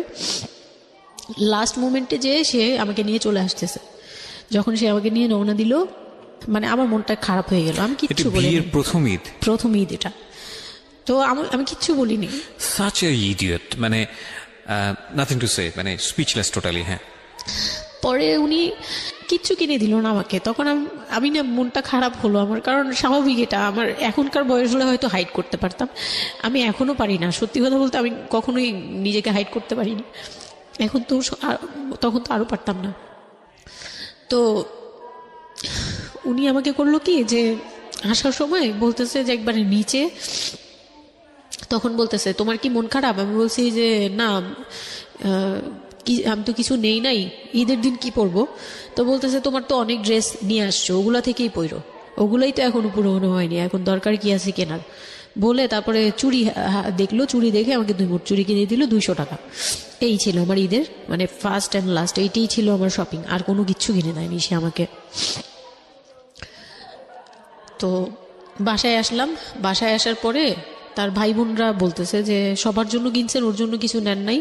সে আমাকে মানে তার ফ্যামিলি থেকে আমাকে সেভ করবে কি, সে আমাকে বরঞ্চ বলতেছে যে ওরে কি কিনে দিব, ওর বাসা থেকে আমারে কি দিছে যে আমি ওকে কিনে দিব। তখন আমি বুঝলাম যে ও আচ্ছা কেন সে কিনে দেয়নি, সে কিনে দেয়নি। হ্যাঁ, তো আমি আর বাসায় কিন্তু কিছু বলিনি বা বাসায় যাইও নেই এর মধ্যে। বাসা থেকে আসলে সামর্থ্য কি ছিল আপনার ফ্যামিলিকে, মানে কিনে দেওয়া হয়েছিল কি ঈদের প্রথম দিন জামাইকে কিছু কিনে দেওয়া বা এরকম কোনো কিছু? হ্যাঁ, এটা করেছিল চান রাতে একবারে লাস্টের দিকে, আর আপনাদের শপিংটা হয়েছে তার আগে। তো সে এটা বলে ফেললো প্রায় 20 রোজার পরে এই ঘটনা আর কি। তো একবারে চাঁদ রাতের দিন আমার ভাই আর কি একটা পাঞ্জাবি গিফট করলো তাকে, আর সে আমাকে আর কিছুই দিল না। হ্যাঁ, সে ভাবতেছে যে আমি বুঝি বাসায় জানানোর পরে তখন এটা করছে। হ্যাঁ, তখন গিয়ে আরো খেপে গেল যে আমি নাকি বাসায় জানাইছি, তাকে ছোট করলাম এই জন্য। কিন্তু আসলে মানে সত্যি কথা বলতে যে আমি কিছুই বলি নাই, আমার মুখ দিয়ে তখন কথাই আসতো না, আমি ম্যানেজ কি করব, আমার তো কিছুই মাথায় থাকতো না তখন আমি তো পুরো মেন্টালি একটা ইয়েতে ছিলাম। তো আমার এমনও মনে হয়েছিল তখন, মানে ওই মাসখানিক যে সে আমাকে ওই ফিজিক্যাল টর্চারগুলো করতো, তখন আমার এমনও মনে হয়েছিল যে আমি এক কাজ করি, বের হয়ে কোথাও চলে যাই, মানে অজানার উদ্দেশ্যে কোথাও চলে যাই, যদি আব্বুর এই অবস্থা না থাকতো হয়তো আমি করতাম এটা। সত্যি কথা বলতে একমাত্র আব্বুর কথাটা যখন মনে আসছে, চোখে ভাসছে যে আমার আব্বু তো মরে যাবে, তখন গিয়ে আর এটা করতে পারিনি, নয়তো ঠিকই আমি বের হয়ে যেতাম। তো ঈদ আসলো, ঈদের পরের দিন কক্সবাজারের উদ্দেশ্যে রওনা দিল। আর তার একটা অভ্যাস ছিল যে মানে সে কিছু দিলে বা করলে বা আমার জন্য যদি সে 2টা টাকাও খরচ করতো, এটা খুব হাইলাইট করতো, সবার সামনে তুলে ধরার জন্য চেষ্টা করতো। ওই কক্সবাজার যাবে, সে খুব মানে ঢোল পিটাচ্ছে যে আমাকে নিয়ে কক্সবাজার যাচ্ছে, কিন্তু শপিং করে দেয়নি, এটা আবার হাইড করতেছে। আচ্ছা, যাই হোক, ওই সব বলতে গেলে শপিং এর টাকা সেভ করে আমাকে কক্সবাজার নিয়ে যাচ্ছে। তো গেলাম কক্সবাজারে, সেখানে গিয়ে আরেক ধাক্কা খেলাম যে কক্সবাজার যাওয়ার পরে প্রথম রাত মোটামুটি ভালো ছিলাম, পরের দিন সকালে সে আমার সাথে মানে এমনভাবে মানে ফিজিক্যাল রিলেশন করতে চেয়েছে যেটা সম্পর্কে আমি অবগত ছিলাম না, মানে আমি জানতাম না যে এরকম কিছুও হয়। তো এক সময় সে আমার হাত পা জোরাজোরি করে ধরে, মানে প্রায় হাত পা বাঁধার মতো জোরাজোরি করে সে আমার সাথে ওই রকম কিছু করতে চায়। তখন আমার মানে আমি খুব বাধা দেওয়ার পরে বা চিল্লাচিল্লি করার পরে সে আমার গায়ে হাত তুলে 2-3টা চট থাপ্পড় দেয়। আপনাদের মধ্যে সম্পর্কের জায়গাটা কি আপনি তখনও কি ওনাকে আপনি করে বলতেন? হ্যাঁ, আমি এখনো স্টিল নাও। তার মানে বিষয়টা এরকম হয়ে গেছে যে ওই দূরত্বটা বিয়ের পরে ছিল, এবং সেই দূরত্ব থাকা অবস্থায় ও এই জিনিসগুলো প্র্যাকটিস করে যাচ্ছে ওর মতো করে। এবং সেখানে যখন ও সাকসেসফুল হতে না পারছে, তখন সে আপনার গায়ে হাত তুলছে, তাই তো? সেটাই। হ্যাঁ, তারপর আর সবচেয়ে বড় কথা হচ্ছে সে তার জায়গাটা, সে তার চাওয়াগুলো সব পূরণ করতেছে, বাট আমার দিকটা দেখছে না। এবং সে যে শুধু আমার না, মানে সে মানুষটাই এমন, আগে বুঝি নেই, পরে অনেক ধীরে ধীরে গিয়ে পরে বুঝতে পেরেছি যে উনি সম্পূর্ণ সেলফ সেন্টার, মানে নিজে যেটা অধিকার সেটা সে আদায় করে নিবে, তার বাকিগুলো নিয়ে তার কোনো মাথা কি হচ্ছে বা কার কি হচ্ছে এটা দেখার বিষয় না, এই টাইপের মেন্টালিটি। তো এইগুলো করার পরে আমার মানে খুব পেইন হলো, আমার খুব কষ্ট হলো যে আমি কবে আবার ঢাকায় যাব, একটা পেইন। ওটা কি জীবনের প্রথম কক্সবাজার যাওয়া? হ্যাঁ, ওটা আমার লাইফে ফার্স্ট। চিন্তা করে দেখুন, এক ধরনের হানিমুনি বলা চলে ওদের জন্য। হানিমুনি করা হয়েছিল, কিন্তু এটা আমার জন্য হানিমুন ছিল না, অন্য কিছুই ছিল। আচ্ছা, খুব পেইনফুল ছিল। ওকে। যাই হোক, আমি খুব ভয়ে ভয়ে ছিলাম যে এখানে আমাকে মেরে ফেললেও কেউ জানবে না, এরকম একটা ফিল ছিল আমার ভিতরে। একটা জিনিস চিন্তা করতে পারেন, প্রত্যেকটা মোমেন্ট একটা মানুষ একটা মেয়ের সাথে, একটা ছেলের সঙ্গে বসবাস করছে একটা মেয়ে, এবং তাদের স্পেশাল মোমেন্টসগুলো তার জন্য ভীতির কারণ। সে হয়তোবা তখন এরকম মানে চিন্তা করছে যে এই স্পেশাল মোমেন্টটা যেন না আসে, ওর সঙ্গে স্পেশাল টাইমটা যেন আমি না হয়, রাত যেন না হয়। বিষয়গুলো তো এরকমই ছিল, কারণ ওর জন্য কিন্তু এগুলো অনেক ভয়ানক রকমের টর্চার। হ্যাঁ, তারপর আর আমার সাথে যে যারা ছিল, মানে ফ্যামিলি তো দুইটা গিয়েছি আমরা, মানে আমার হাজবেন্ড আমাকে নিয়ে গেছে, আর হচ্ছে আমার চাচাতো বোনের রিসেন্ট বিয়ে হয়েছিল, চাচাতো বোনের হাজবেন্ড আর চাচাতো বোন, ওরা দুইজন গিয়েছে। কিন্তু ওরা ওদের মতো ছিল, আমরা আমাদের মতো ছিলাম, এরকম আর কি। তো ওইভাবে আর আমাদের সাথে ইয়ে করা হয়নি যে একদম সব বিষয়ে ডিটেলস বলা। আর আমার চাচাতো বোন আমার অনেক বড় ছিল, যার কারণে আমি আপুকে বলতাম না, লজ্জা পেতাম। তো ওই দিক থেকে 3 দিন পরে 4 দিনের দিন আমি খুব জেদাজেদি করে, মানে কান্নাকাটি করে চলে আসবো করতেছি, কিন্তু আমাকে কেউ আর জিজ্ঞেস করতেছে না যে কেন। মানে আমার বোন জামাইও বিষয়টা খেয়াল করেনি, আমার বোনও খেয়াল করেনি যে আমি কেন বারবার চলে আসতে যাচ্ছি। হ্যাঁ, এত সুন্দর একটা ওয়েদার, ওরা তো খুব এনজয় করছিল হয়তো বা, মানে আমি তাদের এনজয়মেন্টে বাধা দিলাম, এরকম আর কি। তো খুব কান্নাকাটি করে ওই রাতেই আমি চলে আসবো। আমি বলছি তোমরা সবাই থাকো, আমি চলে যাই, মানে এইভাবে কান্নাকাটি করছে। আমি থাকবোই না, আমি আর একটা রাত এখানে থাকবো না। আমার কাছে মনে হচ্ছে তাও এলাকার ভিতরে তো থাকবো, যাই হোক, কিন্তু এখন তো আমি বাইরে আছি, অনেক দূরে। আমার কাছে এরকম মনে হচ্ছিল যে আমি যদি মরে যাই, আমি যদি যে কোনো সময় আমি মারা যাবো, এরকম মনে হচ্ছিল। তো আমি ওই সময় বলাতে ওরা সবাই মিলে চলে আসছে, সবার মন খারাপ যে আমার জন্য চলে আসতে হলো তাদের। তো ঢাকায় আসলাম। ঢাকায় আসার পরে ঈদের ছুটির শেষে সে তার মতো করে বিজনেস করতেছে, আমি আমার মতো ঘরে ছিলাম। জি। 2-3 মাস গেল, কোরবানি ঈদ আসলো, প্রথম কোরবানি ঈদ। কোরবানি ঈদের সময় যেটা হলো সেটা হচ্ছে আমার মামার বাসা থেকে মাংস, মানে কোরবানি ঈদের যে মাংসটা পাঠায়, পুরান ঢাকার একটা ইয়ে আছে যে নতুন বিয়ে হলে বাবার বাড়ি থেকে রান পাঠানো হয়, একবারে পুরো একটা রান ধরে পাঠিয়ে দেয়, বাবার বাড়ি থেকে মেয়েদের পাঠায়, মানে কোটাকুটি নেই, রানী পাঠিয়ে দিতে হবে একদম আস্ত পাঠায়। এটা পুরান ঢাকার রেওয়াজি, একবারে যে কয়টা মেয়ে থাকবে ওই কয়টা রান বাসায় যাবে, মানে ওই রানগুলো কেউ কাটতে পারবে না, একদম আস্ত পা ধরে দিয়ে দিবে একবারে। আচ্ছা আচ্ছা, ইন্টারেস্টিং তো। হ্যাঁ, এটা কিন্তু পুরান ঢাকার একটা রেওয়াজ, এখনো আছে। মানে কোরবানি হলেই সঙ্গে সঙ্গে রানটা যাবে মেয়ের বাসায়। আচ্ছা, মেয়ের বাসায় যেতেই হবে এটা। তো ওই রকম আমার মানে ওরা আশা করছিল যে আমার মামা এরকম করবে, কিন্তু আমার মামা তো প্রায় অনেক বড় গরু দেয়, আর একটা দেয় না, 2টা থেকে 3টা দেয়। তো ওনার নিজেরই আছে 3টা মেয়ে, 3 মেয়ের শ্বশুর বাড়িতে পাঠাতে হয় 3 রান। মানে এখন এক মেয়ের, বড় মেয়ের যে 20 বছর 22 বছর হয়ে গেছে বিয়ের, তারপরও পাঠাচ্ছে, প্রতিনিয়ত পাঠাতে হয়। তো ওই দিক থেকে আমি যদি এখন আরেকটা নেই, তাহলে ওনার কিন্তু আরো কাউকে উকিল দিয়েছে, বা আরো কোনো মেয়ে আছে, মানে আমার উকিল দিয়েছে, আমার খালু দিয়েছে, আরেক খালু, আমার ওই খালা হচ্ছে আমার আম্মুর খালাতো বোন, মামাতো বোন, কিন্তু আমাদের বাসায়, মানে আমার নানু বাড়িতে বড় হয়েছে দেখে আমার আম্মুর খুব ক্লোজ। তো ওই খালু আমাকে উকিল দিয়েছে। তো ওই দিন করলো কি যে এই রান পাঠায়নি বলে, সেই রান পাঠায়নি ঠিকই, কিন্তু রানের যে উপরের অংশ, মানে বড় একটা পিস আমার বাসায় পাঠানো হয়েছে আমার উদ্দেশ্যে, আর নামটা আমার লিখে দিয়েছে, আমার নাম লেখা এটা পাঠিয়েছে। তো ওই মাংসটা রেখে যখন চলে গেছে না আমার ভাই, তার ছোট বোন, আমি তখন মানে দেখলাম যে মানুষ কতটা হিংস্র হলে পরে এরকম ফেস হয়। আমি তো চুপ করে বসে আছি, আমি কিছুই মাথায় নেই যে এটা নিয়ে যে কি হবে, আমি বুঝিই নেই বিষয়টা। সে মাংসটা ধরে রাস্তায় ফেলে দিছে ঈদের দিন রাস্তায় ফেলে, এই মাংসে কেন ওর নাম লেখা থাকবে? তাহলে এই যে আমরা কি, আমরাও তো ভাগ্নি, মানে আমরাও ভাগ্নি, আমাদের বাড়িতে আমার মাংস আসছে, ওর নাম দিয়ে আসছে, তাহলে রান আসলো না কেন? দোষ হয়ে গেছে, এটা খুব বড় অন্যায় হয়ে গেছে। ভয়ানক। আমি ভয়ানক বলছি এই কারণে যে আমাদের সমাজে কিছু কালচার আছে যেগুলো আসলে মেয়ের বাড়ি থেকে পূরণ করা হয়, ধরে নেওয়া হয়, বা ছেলের বাড়ি থেকেও। সেটা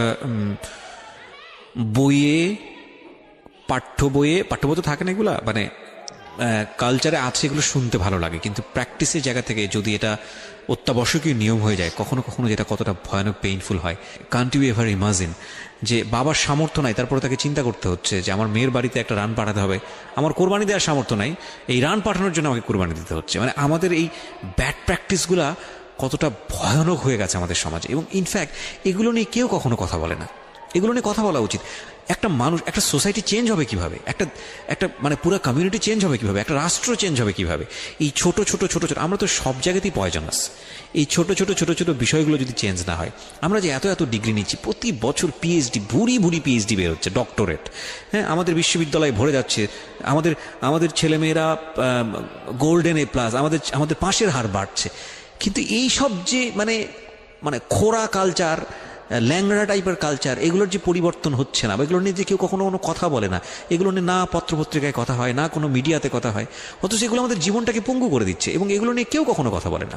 আমরা যৌতুক নিয়ে কথা বলি, এবং যৌতুক একটা ঘাতক ব্যাধি, আমরা যৌতুক মোকাবেলা করতে পেরেছি, কিন্তু এই কালচারের মধ্যে যে যৌতুক ঢুকে বসে আছে, সেটা নিয়ে আমরা কেউ কখনো কথা বলি না, এবং এগুলো নিয়ে কথা বলা উচিত। কথা নইলে আমরা আসলে কিওর হব কিভাবে? আমরা যে বলি যে আমাদেরকে শুদ্ধ হতে হবে, আমরা মানুষ হিসেবে ভালো হতে হবে, বাট হাউ? আমাদের তো রন্ধ্রে রন্ধ্রে প্রবলেম। সো প্রবলেমটাকে প্রবলেম বলা উচিত, অ্যাটলিস্ট কাউকে না কাউকে তো স্পিক আউট করতে হবে, এবং স্পিক আউট করলে তাহলে এই প্রবলেমগুলো সামনে আসবে, এবং সামনে আসলে এগুলো নিয়ে কিওর নিয়েও মানুষ কথাবার্তা বলবে। আমি তো জীবনে কোনোদিন শুনিও নাই, আমি জানি না পুরান ঢাকার এই কালচার যে মেয়ের বাড়িতে রান পাঠাতে হয়, এটা এখনো আছে, এবং এটা নিয়ে মোটামুটি মারামারি বাঁধার মতো অবস্থা। হ্যাঁ, এটা নিয়ে মানে এটা কোনোভাবেই মিস করা যাবে না, এরকম অবস্থা। তো আমার বাসায় কিন্তু রান আসছে, আমার বাসায় পরে রান আসছে। ওকে, ওইটা ছিল ঈদের দিন। হ্যাঁ, ঈদের দিন তারা আমাকে খুব ব্যাডলি কথা শুনিয়েছে। আমাকে সামনে বসিয়ে রেখে, মানে 4-5 ভাই বোন একসাথে বসে যেরকম মিটিং, মনে হয় আমি অনেক বড় একটা পাপ করে ফেলছি তার ভাইয়ের কাছে বিয়ে হয়ে। আমার পাপ হয়েছে যে আমি নাকি তার ভাইকে কিভাবে ভুলিয়ে ভালিয়ে, আমি তখন ভুলাবো কি, আমার তো ভালানোর প্রশ্নই আসে না। আমি তখন মনে মনে মানে হাসিও পাচ্ছে, আমি অবাক হচ্ছি যে এগুলো কি বলতেছে, আমি নাকি তাদের ভাইকে হাত করেছি, এই টাইপের কি কথা বলতে, মানে আমি এখন বলতে পারবো না বুঝিয়ে। তো এইগুলো বলছে, তো আমার কাছে খুব মনে হচ্ছে যে আমি কান্না করতেছি, খুব কান্না করছিলাম। তো কান্না টান্না করার পরে আমার যে হাজবেন্ড ছিল, সে কেমন একটা লোক যে সে এটাও বললো না যে মাংসটা তুলে নিয়ে আসি। এটা তো একটা মানে বলতে গেলে কোরবানি দেওয়া হয়। আপনার শ্বশুর বেঁচে ছিল না? না, আমার শ্বশুর শাশুড়ি দুজনই মারা গিয়েছে। তো তার মানে ওই পরিবারের মূল হর্তাকর্তা হচ্ছে আপনার হাজবেন্ডই? হ্যাঁ। আচ্ছা। তো তখন সে ওই মাংসটা নিয়ে আসলো না, ভাই বোন ফেলে দিছে, সেও তাদের সাথে তাল মিলাচ্ছে, কিন্তু আবার আমাকে সরাসরি কিছু বলছে না। কুকুর কামড় দেওয়ার কথা, কারণ পুরান ঢাকায় তো কুকুরের অভাব নাই রাস্তাঘাটে, আমি যেটা দেখি। না, ওইগুলির ভিতরে নাই, ছিল না, ওইগুলিতে ছিল না, থাকলে হয়তো। আর এগুলো করলে তো আপনাদের যে কালচারটা, সেটা হচ্ছে পুরান ঢাকায় একটা জিনিস খুব ভালো লাগে, একটা ফ্যামিলির খবর আর একটা ফ্যামিলি জানে, যে এই ফ্যামিলি পরিবারে কি হচ্ছে, এই পরিবারে কি হচ্ছে। আশপাশে তো খুব মানে ওরা তো খুব লাগানো বাড়ি ঘর, তো সবাই শুনে, এক দেয়াল দুই বাড়ি। তার মানে এগুলো নিয়ে কত কানাঘুষো তো হচ্ছিল নিশ্চয়ই। পুরো এলাকা, আমি যে কি পরিমাণ মানে লজ্জা, মানে অনুতাপ, আমাকে মানে এমন বানিয়ে ফেলছে যে আমি ওই বাড়িতে শুধু। ক্লাস 9-এ পড়ুয়া একটা মেয়ে, যেখানে তার মানে রঙিন স্বপ্ন নিয়ে ডানা মেলে বাঁচার কথা, এবং ঢাকাতে বড় হওয়া একটা মেয়ে, ক্যান ইউ এভার ইমাজিন? সেই মেয়েটার ঈদের সময় আমরা সাধারণত দেখি যে সকালে একটা ড্রেস পরবে, দুপুরে একটা পরবে, রাতে একটা পরবে, বান্ধবীদের সঙ্গে ঘুরে বেড়াবে, এবং মানে পাংখা যেটাকে বলে ওইরকম একটা এইজ। সেই সময়টাতে তার মাংস নিয়ে টানাটানি শুরু হয়েছে, এবং তার বাড়িতে মাংস আসলো কিনা সেটা নিয়ে টানাটানি শুরু হয়েছে, এবং সে মহল্লায় বের হতে পারছে না নিজের মুখ, এবং এভরি নাইট তার উপর ফিজিক্যাল টর্চার। এবং ক্যান ইউ এভার ইমাজিন যে আমাদের সমাজের মেয়েরা, নারীরা কতটা সহ্য করে?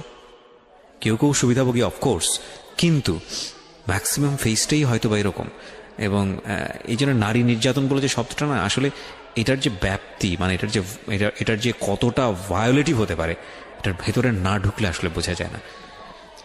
তারপর কি হলো? তারপর ওই দিন গেল, ওই মাংসটা আমার ওই যে মেঝো দেবর, যে উনি আবার একটু অন্যরকম ছিল, উনি পড়ালেখা করেনি, উনি খুব রাফলি কথা বলতো, উনি জুতার ব্যবসা করতো। তো এমনিতে মেন্টালিটির দিক থেকে বলতে গেলে অনেকে থাকে না যে পড়ালেখা না করেও শিক্ষিত, অনেকে এরকম থাকে, কিন্তু মানে সে পুরোপুরি মানে শুদ্ধ ভাষায় কথা বলতে পারে না, যে একটা লোক মানে খুব ঢাকাইয়া ভাষায় পুরোপুরি গালাগালি, বলতে গেলে প্রত্যেকটা কথার আগে পিছনে একটা করে গালি থাকে এরকম। কিন্তু তারপরেও না, তার মেন্টালিটি আমার ভালো লাগতো। ইভেন নাও আমি এখনো চিন্তা করি যে আমার ওই ভাইয়া অনেক ভালো, হ্যাঁ, ওই দিক থেকে। তো উনি এসে এরকম দেখে বাসায় মাংসটা নিয়ে এসে রেখে তারপর খুব গালাগালি করে, খুব বাজেভাবে ভাই বোনদের বললো যে তোরা আসলে মানুষই না, তোরা মানুষ হইলে এই ধরনের এই সিচুয়েশনটা ক্রিয়েট করতি না। মানে উনি ওনার মতো করে বলছে, গালাগালি করে, যে এইরকম মানুষ করে, তোরা কি ছোট লোক, জীবনে কি কখনো এগুলি দেখোস নাই, বা এগুলো কি কখনো খাস নাই, বা এখনো কি পাস না? এরকম করার কি আছে, ওর বাসা থেকে আসলে খাবি, এরকম মানে এইভাবে খুব বাজে বাজে 2-4টা কথা বলছে। তারপর তারা গিয়ে ঠান্ডা হয়েছে। আর আমার বলতেছে তুমি এখানে বসে বসে ওদের দৃশ্য দেখতেছো কেন, তুমি উপরে যাও। তখন তার বউর আবার একটু জেলাস হলো যে আমার প্রতি তার কেন এত টান। মানে ওই দিক থেকে আবার মানে ওইটা ওইভাবে দেখলো না যে ভাই হিসেবে বোনকে সেভ করলো, এরকম না। আমি কিন্তু এইভাবে নিয়েছি যে মনে হচ্ছিল যে আমার বড় ভাই, এটা ওদের ভাই না, আমারই বড় ভাই, আমাকে সেভ করলো। আমার কাছে এত ভালো লাগছে, আমি কিছু হলেই বলতাম ভাইয়ারে, যে বলতাম ভাইয়া দেখেন না আমার সাথে এটা বলতেছে, সাথে সাথে নেমে এই কে ওরে গালাগালি করছে, উনি তো গালাগালি শুরু করে দিত। আর উনারে সবাই ভয় পেত। মানে আমার হাজবেন্ড ভাই বোনের সাথে তাল মিলাতো, আর উনিই ছিল একটু ডিফারেন্ট। তো কিছু হলেই উনি বাসায় আসার অপেক্ষায় থাকতেন, উনি আসলে উনারে বলবো। একদম সিঁড়ি দিয়ে ওঠার সময় নামার সময় ভাইয়া আজকে আমার না এটা বলছে, এই সাথে সাথে বলা বলি। মানে উনি মোটামুটি আমাকে সেফ রাখতো। আর ছোট যে দেবরটা ছিল ও হচ্ছে একদম কোনো কথাই বলে না, চুপচাপ, ইয়েস নো কিছুই বলে না, চুপচাপ। সে আবার ছিল স্কুল টিচার। মানে আচ্ছা, ওই পুরো ফ্যামিলিতে ওই এডুকেটেড ছিল, Okay. মাস্টার্স কমপ্লিট করা আর কি। ও একটা খুব ভালো সাইড বেছে নিয়েছে যে কথা বলে এখানে লাভ হবে না। না, হ্যাঁ, সে একদম চুপ নিরপেক্ষ। কারণ তাদের সাথে বলতে গেলে ভাই বোনের সাথে দ্বন্দ্ব হবে, আমার সাপোর্টে যেতে গেলে একটা বাজে কিছু ক্রিয়েট হবে, আবার আমাকে বকা দিতে গেলে এটা অন্যায় হবে। সে ওটা বুঝতো। মানে আমি যা সবকিছু মিলে যেটা দেখলাম যে এটার জন্যই সে চুপচাপ থাকতো। তো মানে উকিল মা যে ছিলেন আমার খালা, উনি কোরবানি দিয়ে পরের দিন রান পাঠাইছে। পরে এই রান পাঠানোর পরে আমার ওই যে মেজ দেবর যে ছিলেন তিনি তো আরেকটা দিল, একদম মানে আরেক ধোলাই দিল সবাইকে। ছোট লোক, এখন বল যে ও বাসায় ফোন করে বলছে বা বাসায় গেছে, ও তো কালকে থেকে বাসায় যায়নি, ওর হাত তো ফোনও নাই। ফোন নিলে তো ওদের কাছ থেকেই তো নিতে হবে, তখন আমার হাতে ফোন নেই, তো ও তো বাসায়ও যায়নি। এখন বল যে এটা ও বলছে তারপর ও পাঠাইছে, তোরা এত ছোট লোক কেন? মানে ভাই বোনরাই বলতেছে। তো ওরা তো আর কিছু, এটা পাঠানো তো এটা উচিতই, এটা ওদের উচিত, এই সেই, এটা তেমন কিছু না। মানে সে তারা তারপরও ছোট হচ্ছে না, তারা মনে করতেছে এটাই করা উচিত ছিল, এটা না করলে আরেকটা কথা শুনাইতাম, এরকম বলতেছে উল্টা। তো এইগুলো করার পরে আমিও আর এগুলা মাথা থেকে ফেলে দিলাম, ভাইয়াও বলে টলে চলে গেল। আর আমার হাজবেন্ড যে ছিল সেও খুব খুশি, সে মানে আমার বাসা থেকে পাঠাইছে এই সেই। তো বিয়ের 4 মাস পরে মেন পার্ট যেটা, যে আমি কনসেপ্ট করি, তখন আমি বুঝতে পারি না কনসেপ্ট এই 13-14 বছর বয়সে। হ্যাঁ, তখন আমি স্কুল যাতায়াত করতাম, রেগুলার না। আচ্ছা, মাঝে মাঝে রেগুলার মানে মাঝে মাঝে বলতে আমি চাচ্ছিলাম কি পড়াটা রানিং থাকুক, এক্সামগুলো দিব আর বাসায় থাকবো। আর বাসা থেকে যখন স্কুল ড্রেস পরে বেরোতাম আমাকে সবাই মিলে কি যে বলতো, মানে বলার মতো না, এগুলো অকথ্য ভাষা বলতে গেলে, যে মানে নোংরা কথা বলতো। তো যাই হোক, ওগুলো আমি কানেও নিতাম না, আমি বলতাম না আমি স্কুলে যাব। আর যেহেতু বিয়ের সময় বলছে যে ওরে পড়াশোনা করতে দিব, আমার হাজব্যান্ড এগুলো বলছে, ও না ও স্কুলে যাবে আসবে সবই করবে। পরে গিয়ে বলে কি তুমি বাড়ির বড় বউ, তুমি যদি স্কুল ড্রেস পরে স্কুলে যাও কেমন দেখা যায়? আমি তো বোরকা পরতাম। তো বলে না, স্কুলে গিয়ে তো তোমার বোরকাটা খুলতে হয়, অ্যাসেম্বলিতে দাঁড়াও, ওই যে পিটি করো তোমরা, এগুলো তো আশপাশ থেকে দেখা যায়, এলাকার ভিতরে স্কুল। আমার অসম্মান, এটা তার অসম্মান। উনি পড়াশোনা করেছেন আপনার হাজবেন্ড? না, উনি ক্লাস 5 পর্যন্ত পড়ে আর পড়াশোনা করেন। রাইট, ওনার জন্য অসম্মানই হবে এটা। আমি ক্লাস 5 পড়ুয়া যারা আছেন বাংলাদেশ, তাদের সবার প্রতি রেসপেক্ট রেখে বলছি, ক্লাস 5 না, এনার ডিগ্রি পাস করা এরকম অনার্স মাস্টার্স পড়ুয়া এরকম অনেক ছেলে মেয়ে আছেন যারা এই ধরনের মানে আজগুবি ল্যাংরা টাইপ যুক্তি দিয়ে জীবনটাকে চালান। তাদের জন্য এটা আসলে অযুক্তি কি হবে, কিছু করার নাই। হ্যাঁ, তো আমি তখন চিন্তা করছি যে আমি স্কুলে যাব, তো মাঝে মাঝে করতাম কি একটু করেই মানে ম্যানেজ করে যাওয়ার চেষ্টা করতাম। বিষয়টা যদি এরকম হতে ধরেন, আমি জানি না, প্রথমত যেটা ঠিকই হয়নি, মানে কোনো কিছুই ঠিক হয়নি, শুনছি আর মেজাজ খারাপ হচ্ছে আসলে, মানে কোনো কিছুই ঠিক হয়নি। তারপরেও যদি খারাপের মধ্যে ভালোটা চিন্তা করি, যে ঠিক আছে এত কিছু, একটা মানুষের এত খারাপ, একটা দুটো দিক তো ভালো থাকতে পারে না। ওর ওয়াইফকে সে সাথে করে নিয়ে, ঠিক আছে তোমার স্কুলে চলো আমি তোমাকে পৌঁছে দিয়ে আসি, স্কুলে পৌঁছে দিয়ে আসলো, স্কুল থেকে নিয়ে আসলো। কিছু জিনিস হয়তো ওনার আত্মসম্মানে লাগবে, যেহেতু উনি বেশি দূর পর্যন্ত লেখাপড়া করেনি, উনি কালচারের সাথে অভ্যস্ত না। এতটুকু হলেও তো ও নিজের মনটাকে বুঝতে দিতে পারতো যে না, আমার হাজবেন্ড আমাকে কেয়ার করে। মানে স্টুপিডিটি আর কি, মানে লিমিটলেস স্টুপিডিটি যাকে বলে। তুমি অ্যাসেম্বলিতে দাঁড়াবে, সেখানে তোমার লেখাপড়া বন্ধ, বদমাইশ। তারপর স্কুল বন্ধ করে দিল। না, তখন আমি কনসেপ্ট করি, আমি বুঝতে পারিনি, আমার তখন টেস্ট পরীক্ষা চলছে স্কুলে। তো পরীক্ষা দিতে দিতে আমার মানে শারীরিক পরিবর্তন খেয়াল করলাম, যে আমার বমি লাগতেছে খুব, মানে বইয়ের দিকে তাকাতে পারছি না, খাতার দিকে তাকাতে মানে মাথা কেমন করতেছে। তখন ক্লাস 9-এ। তখন আপনি জানেন না আপনি কনসিভ করেছেন? না, তখনও মানে এইটার সিমটম ফার্স্ট। তো এইরকম হওয়ার পরে রাতে 11:30-12টার দিকে আমি না খুব গড়াগড়ি করে কান্না করতেছি জোরে জোরে। মানে খুব গড়াগড়ি করে জোরে জোরে কান্না করতেছে। আমার মাথায় নেই যে কে কে শুনতেছে কে না শুনতেছে এরকম। তো এটা দেখে তার বোন, যেটা বিয়ে হয়ে গেছে, সে আবার ছিল বাসায়, তো সে দেখে বলতেছে, সে আবার মানে খারাপ লাগছে তার কাছে, বলে চলো এক্ষুনি তোমার নিয়ে হসপিটালে যাব। হ্যাঁ, ওর কি হইলো হঠাৎ করে, কি খাইছিলা তুমি, কি উল্টাপাল্টা কিছু খাইছো কি না, এই সেই। বলছি না, আমার কেন জানি অনেক পেট ব্যথা করতে, আমি পারতেছি না সহ্য করতে, পেট জ্বলতেছে আমার খুব। তো নিয়ে গেল ডাক্তারের কাছে। তখন ডাক্তার আমার নার্ভস দেখে বললো যে she is pregnant. But 100% confirm করতে পারবেন আল্ট্রাসাউন্ড না এমনিতে, তবে উনি আর কি উনার মতো করে বলছে। আচ্ছা, আচ্ছা, আর okay. তখন টেস্ট দিল একটা, যে রাতে নিয়ে যান, ইউরিন টেস্ট টাইপের একটা কিছু বাসায় করা যায়, ওই টাইপের একটা টেস্ট দিল। তো ওইটাই করলাম। বাসায় এসে করার পরে পজিটিভ আসছে, যেভাবে বলছে ওইভাবে করছি, করার পরে পজিটিভ আসছে। How do you feel? Positive আসার পরে মানে আমার কাছে যেটা মনে হচ্ছিল যে আমি মানে এতটা খুশি হয়েছি। আমি কিন্তু বিয়ে নিয়েও খুশি না, আমার মনে হচ্ছে এটাই আমার অ্যাচিভমেন্ট লাইফের। আচ্ছা, এতটা খুশি হয়েছে আমি বলতে পারবো না কেন। এটা আসলে ন্যাচারালি আল্লাহ হয়তো প্রত্যেকটা মেয়ের মধ্যে এই বিষয়টা দিয়ে দেন, যে নইলে আসলে মা কেন, মানে মা তো মাই, এটা আসলে আল্লাহ গিফটেড অফকোর্স। দেখেন, এরকম একটা ডিফিকাল্ট সিচুয়েশনের মধ্যে, যেখানে 13 বছর বয়সে ওর আসলে এই জিনিসটা ফিল করার কথা না, সেখানে ও ফিল করতেছে, এটা কিন্তু লজিকলেস ফিল, এবং এই ফিলটা সম্পূর্ণই ন্যাচারাল। ওকে, আমার কাছে তখন মনে হচ্ছিল কি যে আমার পেটে একটা জীবন্ত কিছু আছে, এক্স্যাক্টলি, মানে এইরকম ফিল হচ্ছে। আর আমি এটাকে মানে একটা কিউরিয়াসিটিও, যে দেখি তো কি হয়, কতদিন পরে কি হবে, মানে এটা আস্তে আস্তে বড় হবে, এটা কি করবে পেটে, এটা কিভাবে আসবে, মানে দুনিয়াতে কিভাবে আসবে, এটা এইগুলোও জানি না আমি, যে মানে এটা বড় হলে পরে এটা যে কিভাবে দুনিয়াতে আসবে। You feel like it's a game, কোন একটা খেলা, মজার একটা খেলা, যে আমি একটা কিছু পাইছি, এটা নিয়ে থাকা যাবে এখন, এরকম মনে হচ্ছিল তখন। খুব মানে খুব কেন জানি খুব আনন্দ, মানে মা হওয়ার ফিল না, কিন্তু এটা মা হওয়ার ফিল না, কিন্তু কিউরিওসিটির জায়গা থেকে হ্যাঁ কিছু একটা আছে আমার সাথে, আমি এটা নিয়েই থাকবো এখন, মানে আমি একটা কিছু পাইছি এখন, আর আমি একা না, এরকম মনে হচ্ছে। তা আমি না দৌড়ে দৌড়ে বের হয়ে বললাম কি, ওই যে বোনটা আমাকে রাতে নিয়ে গেছিল ডাক্তারের কাছে, সে তো ছিল রাতে। তো আমি বের হয়ে বলতেছি কি, আপা আমার না এইরকম 2টা আসছে, মানে এই পজিটিভ স্টেপ গুলো আসে যেগুলো বলছি। পরে সে না সাথে সাথে বলে কি, এখন তো আমাদের কদর কমে যাবে আরো। প্রথম ছিল এটা, প্রথম ডায়লগ ছিল এটা, মানে মনটা খারাপ করে সে বড় নিঃশ্বাস ফেলে বললো, হ্যাঁ এখন তো আমাদের কদর কমে যাবে, আর তো এখন তো আর কম কম আসা লাগবে। তার সাথে ছোট বোনটা বলতেছে, তুমি না সময় কমে বুঝে কথা বলো না, এইগুলো তো বুঝতে হবে, মানে তাদের মতো করে তারা বলতেছে, যে পুরান ঢাকার মানুষ যেভাবে বলে ওইভাবে বলতেছে, যে এগুলো তো বুঝতে হবে যে এগুলো প্ল্যান করা, মানে আমি ইচ্ছা করে কনসেপ্ট করছি এরকম কিছু বুঝাইছে, কিন্তু আমি তখনও না এই জিনিসটা মানে ঘোলা আমি বুঝি নাই যে ওরা কি বলতেছে দুইজনে। তা আমি বলি যা মজা তাই বলুক, আমি আমার মতো থাকি। তা আমি দৌড় দিয়ে গিয়ে আমার হাজবেন্ডকে না বললাম, এই উঠেন না। আমি তখনও পর্যন্ত কিন্তু তাকে খুশি হয়ে গেছে বলিনি, ফার্স্ট তাকে খুশি মনে কিছু বলতেছি। বিয়ের 4 মাসে আমি তাকে কখনো ডাকও দিইনি, তাকে কিছু বলিও নাই, বা আমি ওনাকে কোনো রিকোয়েস্টও করি নাই, কোনো আহ্লাদও করিনি। ফার্স্ট মানে মনে হলো যে আহ্লাদ করে বলি, যে জানেন আমি এরকম আসছে আমার। তো আমি কাকে বলবো, ওদেরকে খুশি করতে পারিনি, যাই রে দেখি খুশি করতে পারি কিনা। যে তাকে ধাক্কা দিছি, সে ঘুম থেকে বিরক্ত হয়ে উঠলো, এই ধাক্কা কি করো কেন, কি হয়েছে? আমি তো মনটা ভেঙে কি, যে আমি তো এরকম আমার পজিটিভ আসছে, দেখালাম যে এই যে এটা হলে না পজিটিভ হয়, রাতে পেট ব্যথা বলছিলাম না, তো ওইটার ইয়েতে এটা আসছে।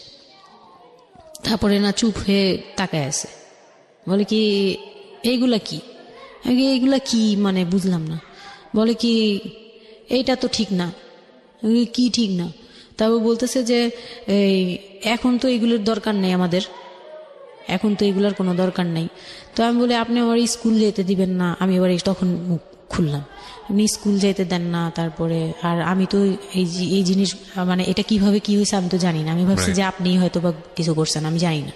আমি তাকে এইভাবেই বললাম খুলে, যে আমি তো আসলে জানি না, যে আমি ভাবছি আপনি চাচ্ছিলেন এই জন্য হয়তো বা এরকম কিছু হয়েছে।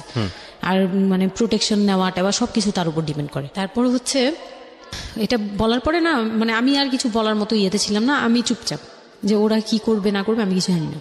তো আমার হাজবেন্ড যেটা করলো, যে সে চাচ্ছিল না যে আমি মানে সে চাচ্ছিল না বেবিটা, কোন কথা হচ্ছে, সে চাচ্ছে বেবিটা চাচ্ছে না, মানে কিন্তু কিছু বলতেও পারছে না। আমি এবার বাসায়ও বলছি, বাসায় সবাইও খুব চিন্তিত আমার এইটুক বয়সে আমি কিভাবে কি করব।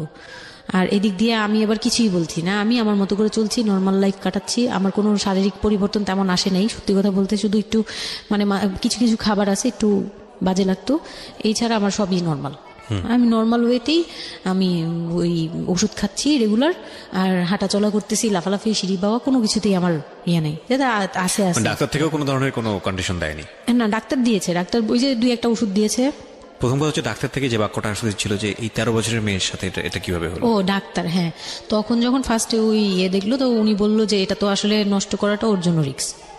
এক্স্যাক্টলি, এটা মানে সব দিক বলতেছে থেকে যে তো রিস্ক। ডাক্তার যেটা বললো যে জাফর ইকবাল আমার বাসার পাশেই ছিল উনি, তো উনি আমাকে যেটা বললো যে এই মেয়ের মানে রাখাটাও যেমন রিস্ক, ফেলে দেওয়াটা, আর যেহেতু মানে আল্লাহকে তো সবাই বিশ্বাস করি, তো বলতেছে যে যেহেতু আল্লাহ চাচ্ছে, যেহেতু এসেই পড়ছে, এটাকে নিয়ে আমরা মাতাবুরি না করি, যেহেতু রাখাও রিস্ক, ফেলে দেওয়াও রিস্ক, তো রাখুক। না, এটা এইভাবে আল্লাহকে নিয়ে বলা যাবে না, এমন বলছে, ভুল বলেছে না, উনি বলছেন প্রথম কথা হচ্ছে আল্লাহ তো থাক, ঠিক আছে, যদি ভাগ্যে থেকে থাকে তাহলে হবে, আর এই বয়সে হয়, কিন্তু এত অল্প বয়সে নেওয়াটা ঠিক না, উনিও এটা বলছে। তো ওইভাবে ইয়ে করার পরে তো আমি তো রাখছি ঠিকই, কিন্তু আমি তো মানে ওই সময়টা তো ভালোই গেছে, বাচ্চাটা হওয়ার পরে তো আমি বুঝতে পারছি যে আসলে এই জিনিসটা যে আমার পুরো কত বড় একটা ইয়ে ছিল। এখন দেখো, আপনার হাজবেন্ড হ্যাপি না, সে চিন্তিত বিষয়টা নিয়ে, তারপরে কি হলো? তারপরে থেকে তার মধ্যে আমার মধ্যে একটা বিরাট গ্যাপ তৈরি হলো, সে আমার সাথে মানে টোটালি মিশে না। ওকে। ওই সময় থেকে যখন শুনলো রাতে 3টা-4টা বাজেও আসে বাসায়, তার মধ্যে একদম পুরো চেঞ্জিং চলে আসলো হঠাৎ করেই। ওকে। কি কারণে জানি না, মানে আমি নিজেও জানি না আমার কি ভুল ছিল বা কি, আমি নিজেও বুঝছিলাম না তখন।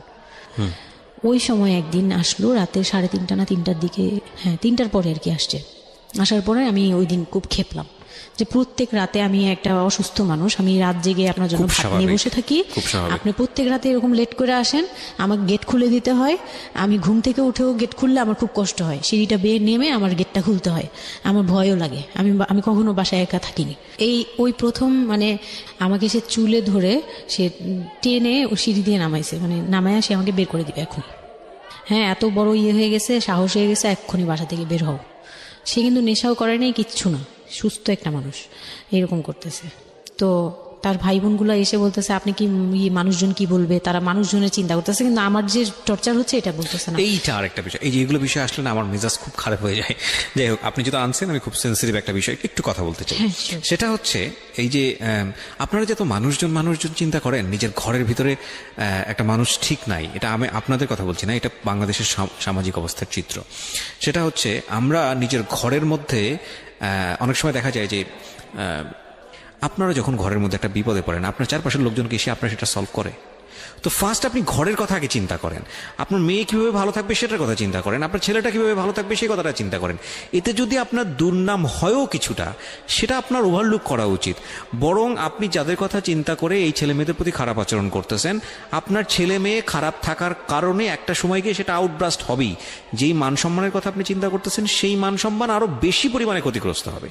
আমাদের সমস্যাটাই হচ্ছে এই জায়গাটায়, আমরা চারপাশের ঘরের লোকজন কি মনে করবে সেটা চিন্তা করি, অথচ চারপাশের ঘরের লোকজন কারা বসবাস করে, কোথা থেকে আসছে, কি অবস্থা, সেই খোঁজ খবর আমরা রাখি না, কিন্তু আমাদের মান ইজ্জত তাদের হাতে। স্টুপিড মানে ফিলসফি নিয়ে আমরা আমাদের সোসাইটিতে চলি, this is a very important thing, এবং এগুলোর পরিবর্তন হওয়া উচিত। তো তারপরে কি হলো? তারপর এই হলো ফার্স্ট এই গেল, এইটার পরে এরপর থেকে চলতেছে কন্টিনিউ, মানে এরকম আচরণই করছে সে আমার সাথে। একটু 4 মাসের সময়টা খুব ক্রুশিয়াল একটা মোমেন্ট, খুবই ক্রুশিয়াল একটা হ্যাঁ, সকালে উঠে আমার রুটি বানাতে হতো কন্টিনিউ, সে বাইরের নাস্তা খাবে না, তাকে রুটি বানিয়ে খাওয়াতে হবে।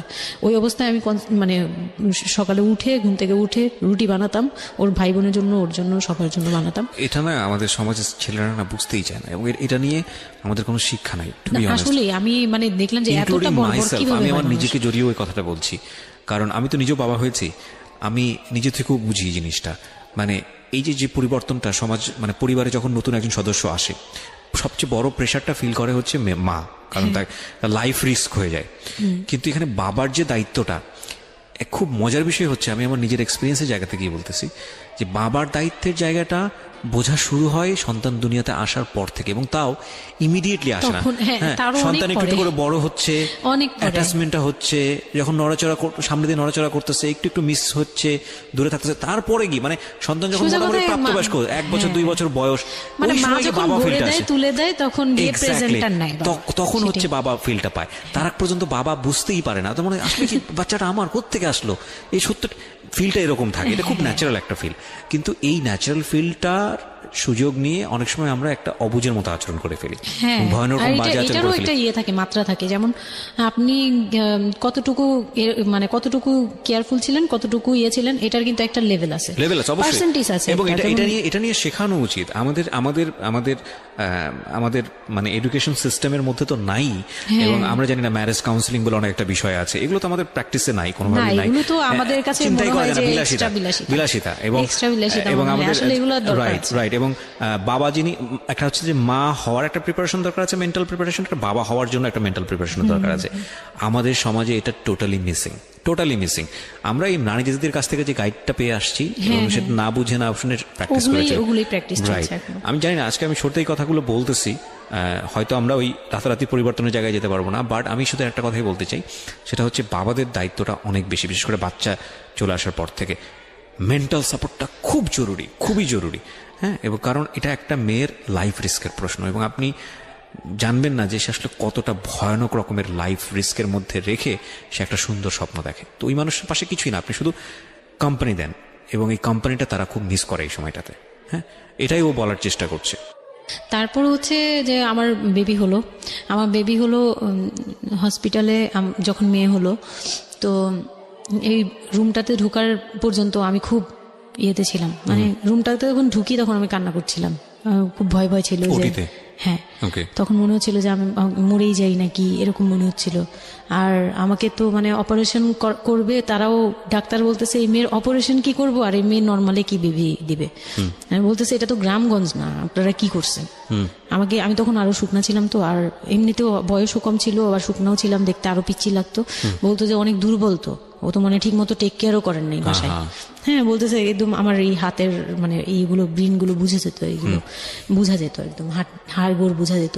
যখন অপারেশন করে, অপারেশনের 12 ঘন্টা পর আমার সেন্স আসে, প্রায় 12 ঘন্টা। তার মানে আপনার বেবি হয়েছে আপনি জানেনই না? জানি না। পরে আমি যখন ঘুম থেকে মানে caesarean baby? Caesarean baby. Okay. পরের দিন শুধু রাতে একটু টের পাই যে আমি আমার পাশে কেউ মানে ব্রেস্ট ফিড করছে, এইটা ফিল পাইছি। শুধু মুখের দিকে তাকাতে পারিনি, চোখ খুলতে পারিনি, কিন্তু কেউ একজন আমার পাশে শোয়া, মানে আমার হাতের উপরে একটা বাচ্চা শোয়া, এইরূপ ফিল পেয়েছি। আর এরপরে যে চোখ বন্ধ করেছি, একবারে সকালে প্রায় 11টা-12টার দিকে আমার ঘুম ভাঙছে। তখন তাকানোর পরে একটু পুরোপুরি ইয়েতে, তো আমাকে উঠিয়ে নিয়ে আমাকে ইয়েতে ক্যাবিনে দেওয়া হলো। ক্যাবিনে দেওয়ার পরে আমি বাচ্চাকে দেখি, বারবার চিন্তা করি যে এটা আমার মেয়ে কোত্থেকে আসলো, কিভাবে আসলো, আমি নিজেকে দেখি। Best feel ever, believe me guys, জীবনে সবার আসা তখন না উচিত। আমার মাথায় এটাও ছিল না যে এটার বাবাকে, এটার ফুপুকে, এটার চাচা, হোয়াট এভার, আমার বাচ্চা এটা, মানে আমার, আমি এখনো স্টিল না, আমার বাচ্চা এখন ক্লাস 8-এ পড়ে, এখনো আমি তাকে বাচ্চা বলি। বেস্ট গিফট ফ্রম আল্লাহ। হ্যাঁ, তো ও আর আমি একসাথে আড্ডে, মনে হয় কি মানে ফ্রেন্ড আমরা এরকম। পর হচ্ছে ওই বাচ্চাটা হওয়ার পরে সে খেলে, আমার খুব ভালো লাগে, তাকে নিয়ে আমার সময় ভালো কাটে। আমার আর মানে ওর বাবার কথা মাথায় নেই যে এই লোক শুধু মানে এনে দিবে ঘরে, আমি রান্না করব, খাবো, ব্যাস ওই পর্যন্তই শেষ। আমার আর এর দরকার নেই, কাউরই দরকার নেই। আমার বাচ্চা নিয়ে